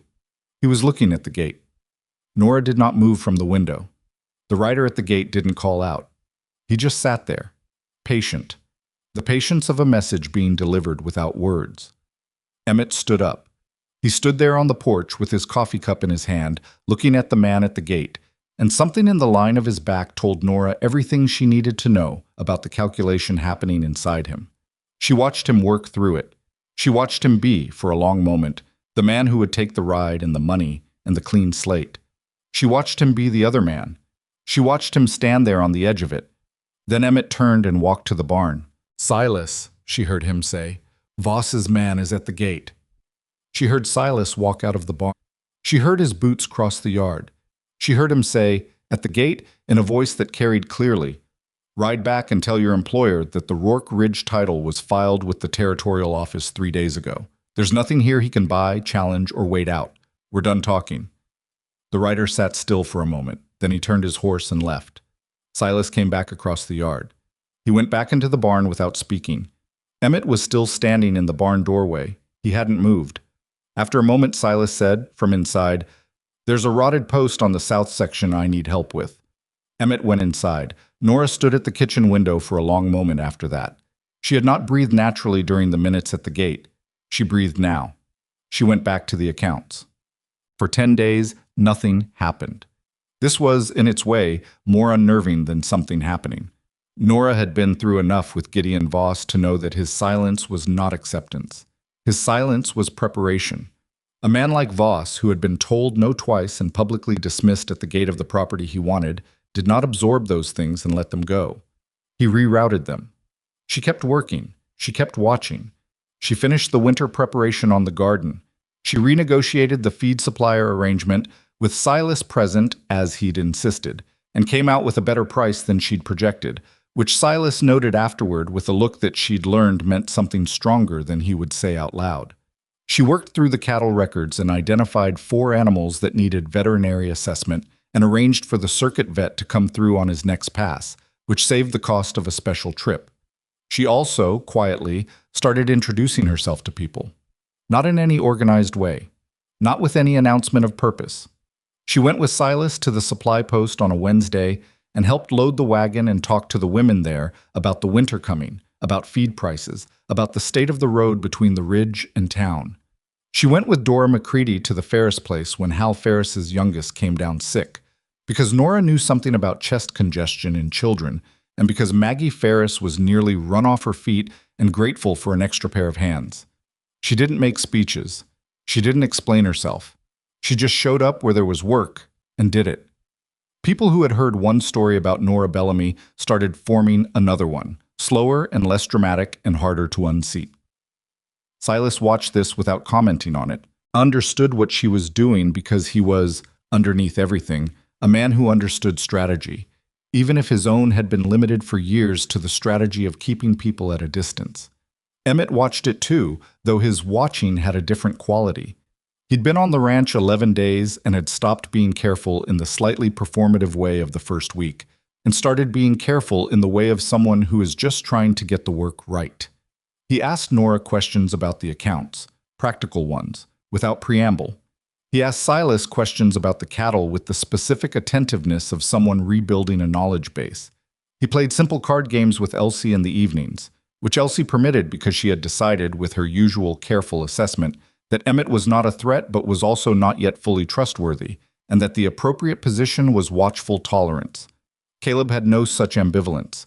Caleb had decided Emmett was interesting and expressed this by crawling determinedly toward him at every opportunity and pulling himself upright against Emmett's boot, which Emmett bore with an expression of slightly bewildered tolerance, and occasionally, when he thought no one was looking, an expression that was something else entirely. Nora was always looking. She was looking at everything, which was why she was the first to smell the smoke. It was late September, the air already carrying the cold that came early to the Wyoming ridges, and she'd been out checking the cattle count before dusk when the wind shifted and brought it. Not wood smoke, not cook fire, something sharper and bigger. She stood in the pasture and turned until she found the direction of it. Upper pasture, north slope. She ran. She hit the barn at full pace and came through the door, and Silas was already there, already saddling, because he'd smelled it too, because after 30 years on this land he read the wind without thinking. Upper pasture, she said. I know. He was moving fast, not panicked, the controlled speed of someone who has had emergencies before. How wide? Can't tell from here. The wind's pushing south. South means toward the creek drainage. He pulled the saddle tight. If it jumps the drainage, it'll reach the lower field before we can get water on it. What do you need? Get Emmett. Tell him to open the east gate on the lower cattle pen and drive those animals toward the river paddock. Don't let them near the drainage gully. He was up and moving before he finished the sentence. And Nora, she was already turning. Get the children in the house and don't bring them outside until I say. She ran to find Emmett. She found him at the north fence line and delivered Silas's instructions in the time it took to cover 30 yards. And Emmett took them without questions and moved immediately, which told her something. She went to the bunkhouse. She got Caleb strapped to her chest and took Elsie's hand and brought them to the main house, which was the sturdiest structure on the property, stone-walled on 3 sides. And she put Elsie inside with clear instructions. Stay here. Keep Caleb calm. Don't come outside for any reason unless the house itself catches, and if that happens, go to the road and ring the bell on the fence post until someone comes. Elsie looked at her with eyes that were frightened and very steady. Where are you going? To help. Silas said, I know what Silas said, stay here. She kissed her daughter on the forehead and went back out. The smoke was visible now. It rose above the north ridge in a column that wasn't black. It was the yellow-gray of burning dry grass, which moved differently than burning wood, moved faster and lower, and changed direction with every shift of the wind. She could see the leading edge of it from the yard now, above the fence line of the upper pasture, and she could see that it had already crossed the distance she would have hoped it wouldn't. Silas was up there somewhere. She went to the water channel. The ranch had an old irrigation trench that ran along the lower slope. Silas had told her about it, showed her where it ran. In the second week when she'd been mapping the property's resources the way she mapped everything, systematically, in case she needed to find them quickly. The trench was gravity-fed from a spring on the east slope, and it had been partially silted but still ran. She'd noted that the trench could be redirected by pulling a single board out of the diverter junction and replacing it in the alternate channel. She went to the diverter junction. She pulled the board. Water that had been running east began moving south, toward the lower field, toward the line between the fire's probable path and the barn. It wasn't enough water. It was never going to be enough water by itself. But it would slow things. It would buy time. It was something to work with. She was still at the junction when she heard hooves on the road. Not one horse, several. And then voices. And she recognized Hal Ferris's voice, and then Dora McCready's husband, and then two voices she didn't know. And she understood that someone had ridden for neighbors while she'd been redirecting the trench. She went to meet them at the gate. "Where's the fire?" Hal Ferris demanded. He'd brought two sons and a hand with him. Upper pasture, north slope, moving south. Silas is up there trying to hold the herd. Emmett's moving the lower cattle to the river paddock, she pointed. "I've opened the east irrigation channel to the lower field. If we can wet the ground between the drainage gully and the barn, we have a chance of holding it." Hal Ferris looked at her, looked at the smoke, looked at the trench water spreading into the lower field, and made a decision. "Tom, take the Harley boys and wet that ground down from the well end. May," he was talking to his eldest son, "get up the ridge and find Rourke. Tell him where we are." They moved.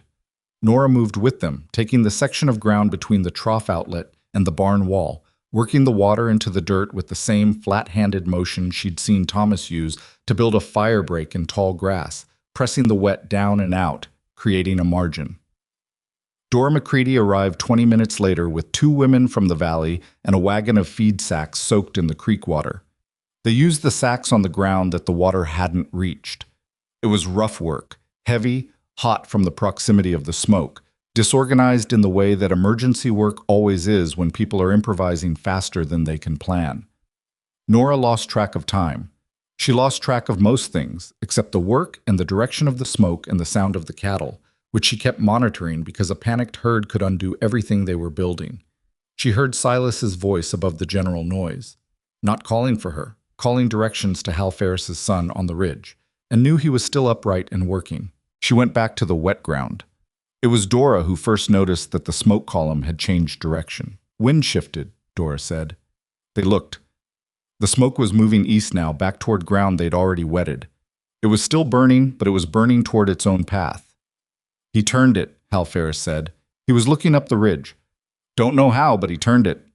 Nora knew how. She knew about the mountain passage on the east side of the upper pasture. Silas had mentioned it in passing, a narrow cut through the ridge that had been used as a cattle route before the trail washed out. She'd seen it on her walk of the property lines. She'd thought, when she heard about the fire's direction, about what someone who knew that passage would do with a herd moving too fast. He'd driven the cattle through the passage and out the other side, removing the animals and creating a break at the same time. She went back to the ground. The fire died down in the hour after the wind shifted, worked back on itself, and ran out of fresh fuel. The lower field had held. The barn had held. The house was untouched. When it was over, when the immediate emergency had settled into the slower work of checking and assessing, Nora stood at the edge of the lower field and let herself stop moving for the first time in 2 hours. She was covered in ash and wet dirt, and something she didn't want to look at on her right sleeve. Her hands were shaking slightly, which she noted and filed away. She was very tired. She heard Silas's horse before she saw him. He came down from the ridge at a walk. The mare was tired, sides heaving, and she could see him in the orange light of the after-smoke sky and see immediately that something was wrong. He was sitting wrong, leaning to one side. He got the mare to the yard and dismounted, and that was when she saw the blood on his left arm, black with ash in the dim light, but clearly there, the sleeve torn. "It's not bad," he said, which was what people said. "Let me see it," she said, which was what people said to that. He let her see it. It was a cut from something, a fallen branch, he said. It had caught him when a tree at the pasture edge came down ahead of the fire line, and he'd hit the ground and the mare had knocked into him getting up, and the beam from the old fence post structure had come across his left shoulder, and he'd gone down hard, and the mare had— "You were trapped," she said. "For a minute. How did you get out?" He looked at her. There was something complicated in his face. "Emmett," he said. Emmett came back up from the river paddock. He came back up the ridge when he saw where the fire was moving. He found me." She stood very still. "He got the beam off," Silas said. "It took both of us. The barn section came down maybe 2 minutes after we cleared." She looked at his arm. She looked at the ash on his face, the set of his shoulder, the way he was favoring the left side. She thought about the beam. She thought about 2 minutes. She didn't say anything for a long moment. "Come inside," she said. I need to clean that arm. The cattle? Emmett can handle the cattle for 20 minutes. She said it in the tone that meant it wasn't a discussion. Come inside, Silas. He came inside. She cleaned the arm at the kitchen table with the lamp pulled close and the water basin refilled twice. The cut was long but not deep. The shoulder was bruised badly and would hurt for a week. He sat still throughout without complaint, which she'd learned was simply how he managed pain, by refusing to make it a conversation. Elsie appeared in the kitchen doorway. She'd heard them come in. She looked at Silas's arm with the same steady, frightened eyes she'd had when Nora left. Are you okay? She asked him. I'm okay, he said. Good call on the bell. Hal Ferris said he heard it from the road and turned toward the ridge. Elsie had been ringing the bell. Nora hadn't known that. The bell at the corner of the fence post, which was there for emergencies, which Nora had mentioned once in the third week as the signal for help. Elsie had been ringing it in the dark while the smoke rose above the ridge, ringing it continuously the way she rang it in this story, and men had heard it and turned toward it. You did good, Nora said. Elsie came to the table and stood beside Silas's chair and didn't say anything else. After a moment, she put her hand on his good shoulder, very lightly, and kept it there. Silas looked at the wall for a moment. Thank you, he said. Both of you. He meant more than the fire. Nora heard that. She didn't know if Elsie heard it. She thought Elsie probably did. Emmett came in an hour later. The cattle were settled. The fire line was holding. He stood in the kitchen doorway with ash on his face and hands and looked at his brother at the table with the cleaned arm and the careful posture of a man trying not to move his shoulder. And something passed between them that wasn't words. You came back up, Silas said. Yeah, Emmett said. You didn't have to. The cattle were handled. I know. A beat of quiet. Thank you, Silas said. Emmett stood in the doorway. He looked at the table, at the lamp, at his brother's face. He looked like a man who is not used to those words from this direction and doesn't quite know what to do with them except stand there and let them land. You'd have done it for me, Emmett said. Yes, Silas said. I would have. Emmett nodded. He came inside and sat down at the table without being invited, which was the first time he'd done that. Nora put a plate in front of him without being asked. He ate it without looking up. Caleb, who had been asleep in the back room through most of the chaos, woke up and began making the specific noise that meant he wanted to be part of whatever was happening. Elsie went to get him. She brought him back and he looked around the table at all of them. At his mother, at Silas with the bandaged arm, at Emmett eating with his head down. And then he reached out one fat hand and grabbed the edge of Silas's sleeve and held on. Silas looked down at the hand on his sleeve. He put his good hand over Caleb's, very gently, not moving it, just covering it. The kitchen was warm. Outside, the smell of smoke still hung in the cold air, and the fire line held on the upper ridge, and somewhere past the gate, at the road's edge, the bell was still swinging slightly in the evening wind, silent now, but having already said everything it needed to say. The smell of smoke stayed on the ridge for 4 days. It worked itself into the wood of the barn walls, into the fence posts on the north slope, into the wool blankets Nora had draped over the bunkhouse window when the air was still sharp with it. Elsie said it smelled like a campfire that forgot to stop, which was accurate enough. Caleb was indifferent to it. Silas's shoulder kept him off a horse for 3 days, which was the part he found most difficult. Not the pain, which he managed by not discussing it, but the restriction, the particular frustration of a man who processes problems by moving through them and is temporarily prevented from moving through anything. He sat at the kitchen table on the second morning with the account book open in front of him and a cup of coffee going cold and did not pretend to be reading the numbers. He was listening to Nora in the barn, her voice and the cattle's sounds telling him how the morning was going. He was listening to Emmett on the roof of the bunkhouse, replacing the 2 shingles that had cracked during the fire evacuation. He was listening to Elsie read aloud to Caleb from the third shelf's agricultural volume, which she'd chosen apparently because the pictures of horses met some requirement she hadn't explained to anyone. He was listening to the ranch the way you listen to something you thought you understood and are understanding differently now. The question of Gideon Voss was still open. Silas knew it. He'd been thinking about it with the cold part of his mind while the rest of him managed the fire aftermath, the cattle count, Emmett's slow reinsertion into the shape of the place. Evidence recovered from one of the men who'd been seen at the pasture edge the night of the fire. A hired hand named Cutler, who'd been ID'd by Hal Ferris's youngest boy, who'd seen him near the irrigation channel before the smoke started, had been enough for the county deputy to ask some questions. But asking questions and arriving at accountability were not the same thing, and Silas had lived in Wyoming long enough to know that a man with Voss's land holdings and Voss's history of useful favors to the right people did not go from questions to consequences without something more than a ranch hand's word. He was thinking about this when Nora came in from the barn. She washed her hands at the basin. She looked at him at the table. She looked at the cold coffee.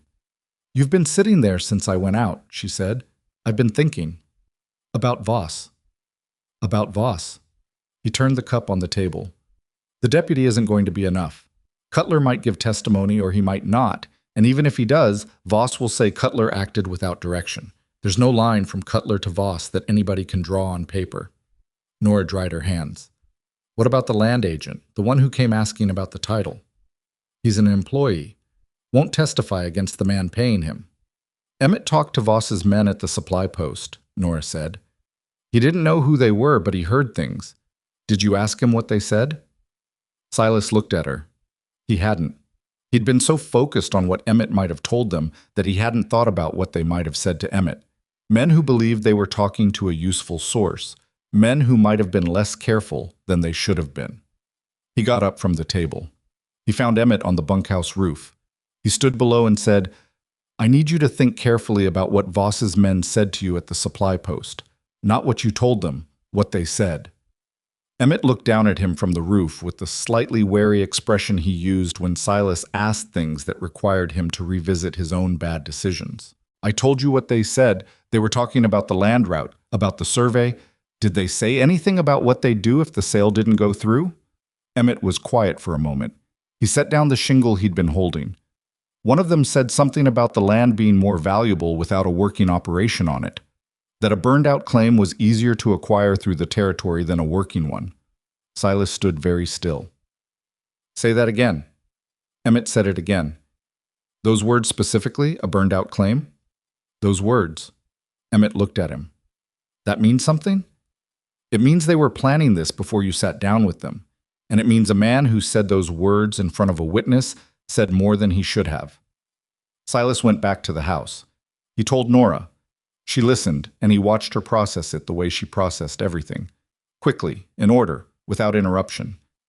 "Emmett needs to say that to the deputy," she said, "in front of someone who can write it down." Emmett giving testimony about a conversation he had while drinking with men whose names he barely caught. "Is more than the deputy has now," she said, "and it establishes premeditation. It changes Cutler from a lone actor to part of a plan." She met his eyes. "It won't be enough to ruin Voss, but it'll be enough to make him very uncomfortable, and uncomfortable men make mistakes." "Emmett won't want to," Silas said. "It means admitting publicly that he was sitting with Voss's men and talking." "No," Nora said. "It means admitting publicly that he made a mistake, recognized it, and chose to do the right thing with what he knew. That's a different story." She paused. "It's also the true one." He looked at her across the kitchen. "You've thought about how he tells it." "I've thought about how it needs to be heard." He sat down.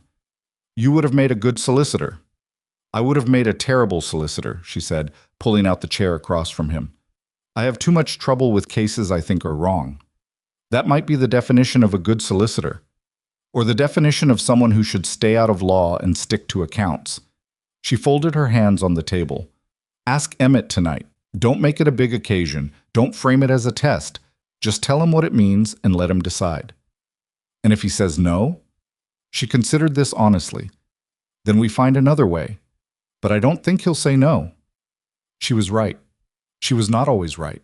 She had been wrong about the timing of the winter crop and wrong about Fletcher the mule's temperament around new cattle and wrong twice about the supplier negotiations, conceding it each time without drama. But on the matter of what people would do when given the choice between the easier wrong thing and the harder right one, she was right more often than felt statistically reasonable. Emmett said yes. He said it at the table that evening after the children were down, with the particular expression of a man who has made peace with the discomfort, because the alternative is worse. He said he'd tell the deputy what he heard, and he'd tell it straight. and he understood what it meant about how he'd been spending his evenings at the supply post, and he didn't need it pointed out again. "Nobody's pointing it out," Silas said. "You were thinking it." "I was thinking you're doing the right thing now. That's what I'm thinking." Emmett looked at the table. Then he looked up. "When this is settled, the Voss situation, whatever happens after." He stopped, started again. "Is there work here? Ongoing?" Silas looked at him for a long moment. "Depends." "On what?" "On whether you stay sober, stay honest, and stop looking for easy roads." He said it without cruelty, but without softening. "This operation doesn't have room for a man who's going to be half present. It needs someone reliable." Emmett took this without flinching. "I know." "Then yes," Silas said. "There's work." Emmett nodded. He picked up his coffee cup. He drank. He set it down. "She told you to offer it, didn't she?" he said, with a slight inclination of his head toward the doorway Nora had gone through. "No," Silas said. "She told me you deserved to know the truth about the title. The work was my idea." Emmett looked at him. Something in his face shifted. Something that had been guarded loosened slightly. Not all the way. A man like Emmett didn't open all the way in one evening. But enough. "She's something," Emmett said. "Yes," Silas said. "She is." The deputy came to Rourke Ridge on a Friday, 2 weeks after the fire, and Emmett gave his account at the kitchen table with Silas present and August Crane present, because Nora had suggested Crane as a witness, and Silas had agreed without argument. Emmett was careful and direct, and said exactly what he'd heard and admitted exactly how he'd come to be in a position to hear it. He didn't editorialize. He didn't try to make himself look better than he'd been. He gave the account the way a man gives testimony when he's decided that this particular truth is worth the personal cost of it. The deputy wrote it down. He looked at it. He looked at Emmett. He asked 3 clarifying questions, received clear answers, and closed his notebook. This combined with Cutler's position at the drainage channel and the statement from young Ferris puts Voss in a difficult spot, the deputy said. He was a careful man, not a dramatic one, which Nora appreciated. "He'll get a formal inquiry. What comes out of it is up to the territorial office." "Will he lose the land contracts?" Silas asked. "Can't say for certain, but a formal inquiry into deliberate property destruction, combined with the title's situation and the public record of his attempt to purchase, is going to make the territory very reluctant to award him anything in this valley for a long time." The deputy stood up and took his hat from the hook by the door. "You've built a stronger case than I expected, frankly." He looked at Nora when he said it. She didn't acknowledge it. She poured him a cup of coffee for the road. After he left, the 4 of them, Silas, Nora, Emmett, and August Crane, who was drinking the good coffee with the satisfaction of a man who had settled one more thing before he died, sat at the table in the mid-morning quiet. "Voss will push back," Crane said. "He will," Silas agreed. "But the title is clean, the testimony is documented, and the incident record goes back further than the fire. He's not going to win a straight fight over this property." Crane set down his cup. "He might make noise. He might try legal maneuvers. But he's an older man who's made enemies he hasn't noticed, and this particular fight is going to draw attention to some of his other arrangements in the valley that he'd rather not have examined." He looked over his spectacles. "Sometimes the best you can do is make the price of the fight not worth paying." "Is that what we've done?" Nora asked. "I think so," Crane said. "Yes." She thought about that. About all the ways things could still go wrong. Voss could still push. Emmett could still stumble. The cattle season could still come in hard. A dozen things she couldn't anticipate could arrive at the gate unannounced. She knew all of that. She'd known since the night she walked up the road in the storm that the only guarantee she'd been given was the chance to work, and that everything after that was a matter of showing up every day and doing it right. She was all right with that. It was what she'd always had. The formal inquiry into Gideon Voss opened at the territorial office in late October and took 11 weeks to conclude. During those 11 weeks, Rourke Ridge continued working. The cattle came through the fall count in better shape than they'd been in 4 years, which Silas noted in the account book with the understated annotation "improved." Nora noted in the same book the specific feed adjustments and rotation changes that had produced that improvement, not because she needed credit for it, but because if anything happened to either of them, whoever ran this operation next needed to know what worked. She had started thinking that way, whoever runs this next, not as a way of distancing herself, but as a way of building something that could outlast any single person's presence. She'd seen too many operations that existed entirely in one person's head, and she understood what happened to them when that person was gone. She talked to Silas about it one evening in November, sitting across from him at the table with the lamp between them. She laid out what she meant: the record keeping, the system for supplier relationships, the rotation calendar, the notes on each animal's history, and he listened with the fullness of attention he gave to things that mattered to him. "You're thinking about continuity," he said. "I'm thinking about the ranch lasting longer than either of us." He was quiet for a moment.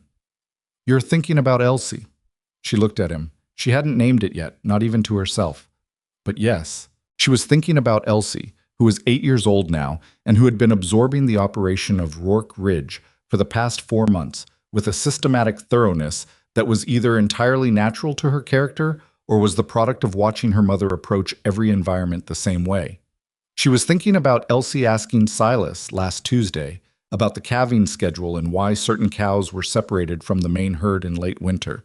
She was thinking about Silas's answer, which had been careful and detailed, and had treated her question like a real question from someone who was going to use the information. "Maybe," Nora said. "She's got a good instinct for it," Silas said. "She sees the whole field. Most people look at one thing at a time. She looks at the relation between things. She gets that from Thomas." "She gets the instinct from Thomas," Silas said. "The patience to act on it she gets from you." Nora looked at the lamp. She looked at her hands on the table. She looked up at him. There were things she'd been not saying for 4 months. She'd been not saying them deliberately, carefully, with the discipline of a woman who understood that some things needed time to become real before they got spoken, and that speaking them too early could break them the way you break a green branch. Not by cruelty, but just by bending it before it's ready. She thought that maybe some of them were ready now. "I don't know how to do this," she said. He looked at her. He didn't ask what she meant. He knew what she meant. "Neither do I," he said. I'm not trying to replace something. I'm not trying to be your wife the way she was your wife. I can't do that, and I wouldn't try. I know that. And you can't be Thomas. I don't want you to be Thomas." "I know," he said again. His voice was even. "Nora, I know." "Then what is this?" she said. Not harshly, honestly, the way she asked everything. He looked at her for a long time. He looked like a man choosing words the way you choose footing on a narrow path. Not dramatically, just carefully, because the care matters. "It's something that started as one thing and became another," he said. "And I'm not ashamed of what it became. I spent 12 years being ashamed of everything I felt, because feeling things seemed like the first step toward losing them. And I'm done with that." He put his hands flat on the table. "I don't know what to call it yet, but I know what I want, and I know what I think you want, and I know that both of us are afraid of it for good reasons. And I think we can be afraid of it and still move toward it." She sat with that. "I have children," she said. "My children have already lost one man they loved. I know. If something doesn't work between us, if we try and it breaks, it would cost them," he said. "I know that too." He met her eyes. "I've thought about it.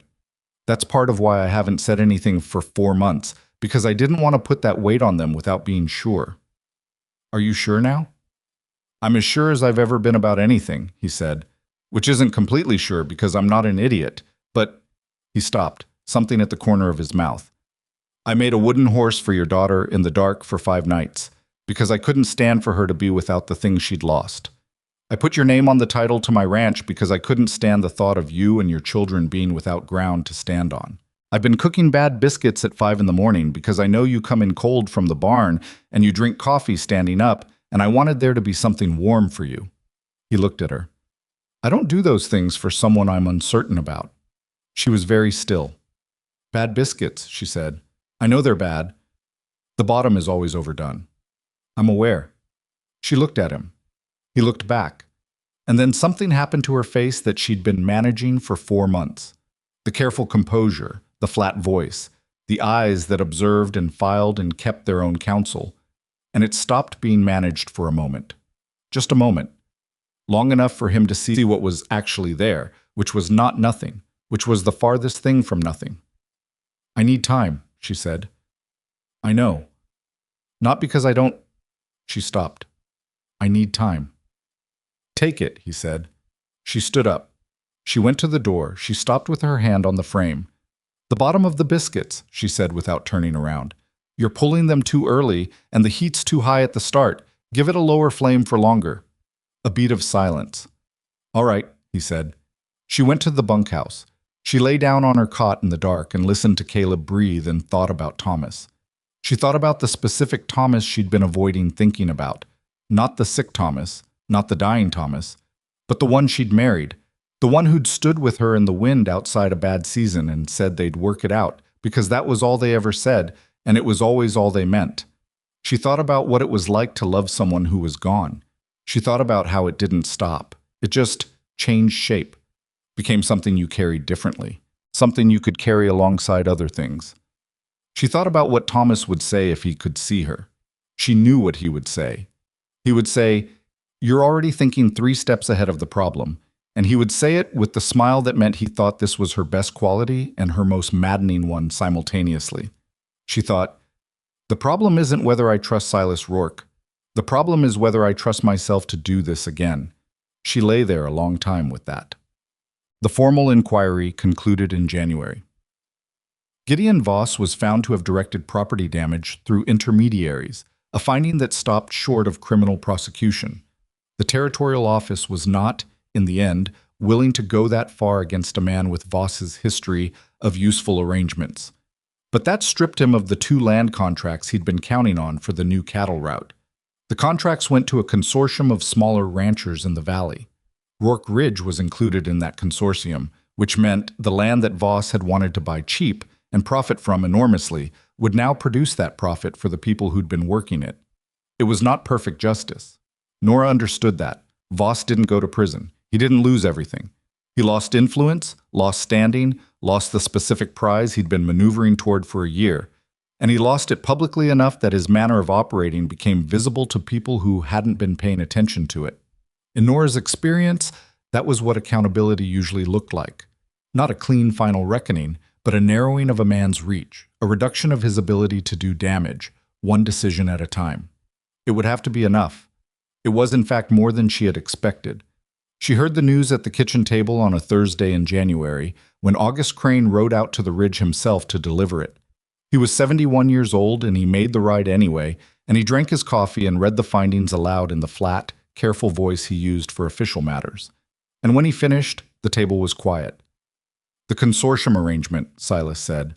What does that mean for the operation day to day? It means you'll be coordinating with 5 other ranch families on the route schedule, which is more communication than you're probably used to. Crane looked at him over his spectacles. You'll need someone who can manage those relationships and the associated accounting. He did not look at Nora when he said it. He was too practiced for that. But the not looking was its own communication. I know someone, Silas said. Nora did not react to this. She topped up Crane's coffee. After Crane left, Silas stood in the yard in the January cold and looked at the ridge, at the upper pasture, which was brown and dormant under the winter sky, at the fence line on the north slope, which Emmett had rebuilt to a standard better than the original, at the barn, which had survived the fire and the winter and was going to need a new east wall in the spring, but was holding fine. He heard the bunkhouse door and then Nora's steps on the cold ground. She came to stand beside him. Not close. The respectable distance of 2 people who are not yet where they're going, but who know the direction. How long have you been thinking about the consortium? She said. Since Crane filed the title. You thought we'd win.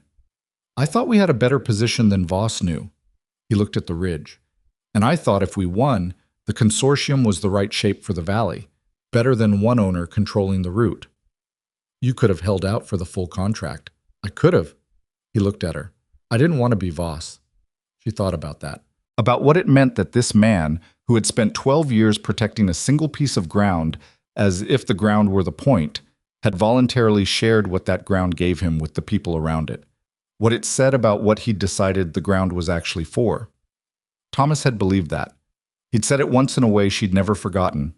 That land wasn't something you owned, it was something you were given the use of for a while and were supposed to pass on better than you found it. He hadn't been talking about inheritance.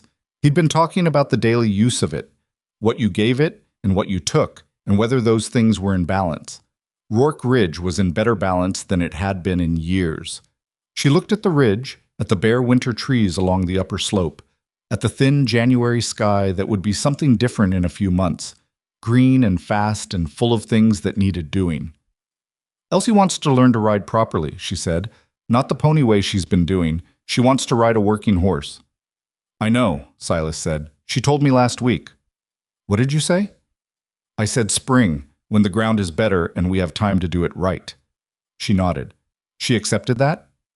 She negotiated for late March. What did you agree to? Late March, he said, if the ground is ready. Nora almost smiled. She's going to hold you to the exact date. I know. I put it in the account book. She looked at him sideways. You put a writing lesson in the account book. Under miscellaneous ranch activities. This time she did smile, and it was the full version, the one she didn't always let herself use. It changed her face in a way that she was aware of, and he was very aware of, and they both looked back at the ridge while it settled. I've been thinking, she said. He waited. About what you said. In November. He didn't respond. He let her find it at her own pace. I talked to Thomas, she said. In my head. I do that sometimes when I'm deciding things. I know it's not strange, he said quietly. I asked him what he'd think. She paused. He'd think I was being too careful. He always thought I was too careful. She looked at her hands. He was usually right. Silas was very still beside her. I'm not saying I want to rush anything, she said. I'm saying I've decided to stop pretending I don't know what this is. Between us. She looked up at him. I know what it is. He looked back at her. I know what it is too. Then we go slow, she said. And we do it right. And the children, Elsie especially, we let her come to it herself. We don't push. Agreed. And if any of it stops feeling right, we say so, directly. Not the way we do with the things we don't discuss. He almost smiled at that. Agreed. Good, she said. She went back inside. He stood in the yard a while longer. The cold didn't bother him. He stood there and looked at the gate, the iron and timber gate that was still unlocked, that had been unlocked for 12 years without his being fully aware of what that meant. And he thought about all the ways a person could spend a decade and a half closing themselves off from the world, and still, in the deepest and most stubborn part of themselves, leave the gate open. He thought that maybe the heart was like that. Maybe you could shut every door inside yourself and still leave one thing unlatched without knowing you were doing it, in case someone came along who needed to come through. He went inside. The wedding happened in the restored barn in late May, when the upper pasture was green again and the north fence line stood straight, and the young cow with the wrapped leg had long since healed and was producing the best milk on the property. It was not a large wedding. Large had never been the point. The barn had been cleaned and the walls repaired, and Elsie had put wildflowers in every available vessel with the focused determination of someone who had decided this was her contribution and it would be done correctly. Caleb, who was now walking with the aggressive confidence of a child who has recently discovered locomotion and has not yet discovered consequences, needed to be redirected from the flower vessels approximately 6 times during the preparations. Emmett built the tables. Not fancy ones. Functional ones. Solid. The kind that would last 20 years and could be cleaned with water. He built them in the 3 weeks before the wedding, during the evenings after his regular work, without being asked and without making it a production. He set them up the night before and went to bed. August Crane came. Hal and Maggie Ferris came with their children. Dora McCready came and brought something she'd baked that had more butter in it than was probably advisable and was perfect. The families from the consortium came, people who had become, through the slow accumulation of coordinated work and shared problems, and the particular trust that comes from depending on people and finding them dependable. Something that was starting to resemble community. The magistrate who had reviewed Crane's filing and confirmed the title was also the man who performed the ceremony. He was brief and practical about it, which suited both Silas and Nora well. There was no long speech. There were words that needed to be said, and they said them, clearly, looking at each other in the barn light. Elsie stood beside her mother holding the wooden roan horse. She was 9 years old, and she had spent the previous evening asking Silas a series of questions that he'd answered with the same seriousness he applied to everything she asked him, and she had apparently reached conclusions she was satisfied with, because she was calm and upright, and only cried once, briefly, and then stopped herself and looked at the middle distance until she had control of it again. Silas noticed. He noticed because he noticed everything about these children now, the way you notice everything about something you are responsible for and have chosen to be responsible for. He'd been thinking about that word, responsible, and about how he'd spent 12 years treating it as a burden, as the thing that had already cost him too much and couldn't be risked again. He understood now that he'd had it backward. The responsibility wasn't the weight. The absence of it had been the weight. The stone he'd been carrying without knowing it for 12 years, the one he'd set down on a barn workbench one evening in autumn, was the weight of being accountable to no one, of mattering to no one and no one mattering to you. That was not strength. He knew that now. He had known it since a 7-year-old girl asked him if he had ever been afraid of people leaving, and he had answered honestly for the first time in years, and neither of them had broken. Caleb stood beside him in a shirt that Nora had pressed twice, and that Caleb had immediately rumpled by attempting to pet a chicken on the way to the barn. Silas had straightened the shirt, and Caleb had looked at him with the impartial acceptance of a child who has never known a time when Silas wasn't there, and has no category for what that means yet, only the fact of it, only the ordinariness of his presence, which was the best thing Silas had ever been to anyone. After the ceremony, when the food was out and the barn was full and the spring evening was coming in warm through the open doors, Silas found Emmett at the edge of the gathering with a plate and a look on his face that was complicated. "You all right?" Silas said. "Yeah," Emmett said. He looked at the room, at Nora talking to Maggie Ferris with the ease of women who have helped each other through difficult things, at Elsie conducting some kind of negotiation with the Ferris children that appeared to involve the flower vessels, at Caleb sitting in Dora McCready's lap, eating something he shouldn't have been given but that nobody was prepared to take from him. "Yeah," he said again, "I'm all right." "Good." "I wasted a lot of years," Emmett said. Not to Silas specifically, to the room, maybe, to himself. "I know that." "So did I," Silas said. Emmett looked at him. "You were holding things together." "I was standing still," Silas said. "There's a difference." He looked at his brother.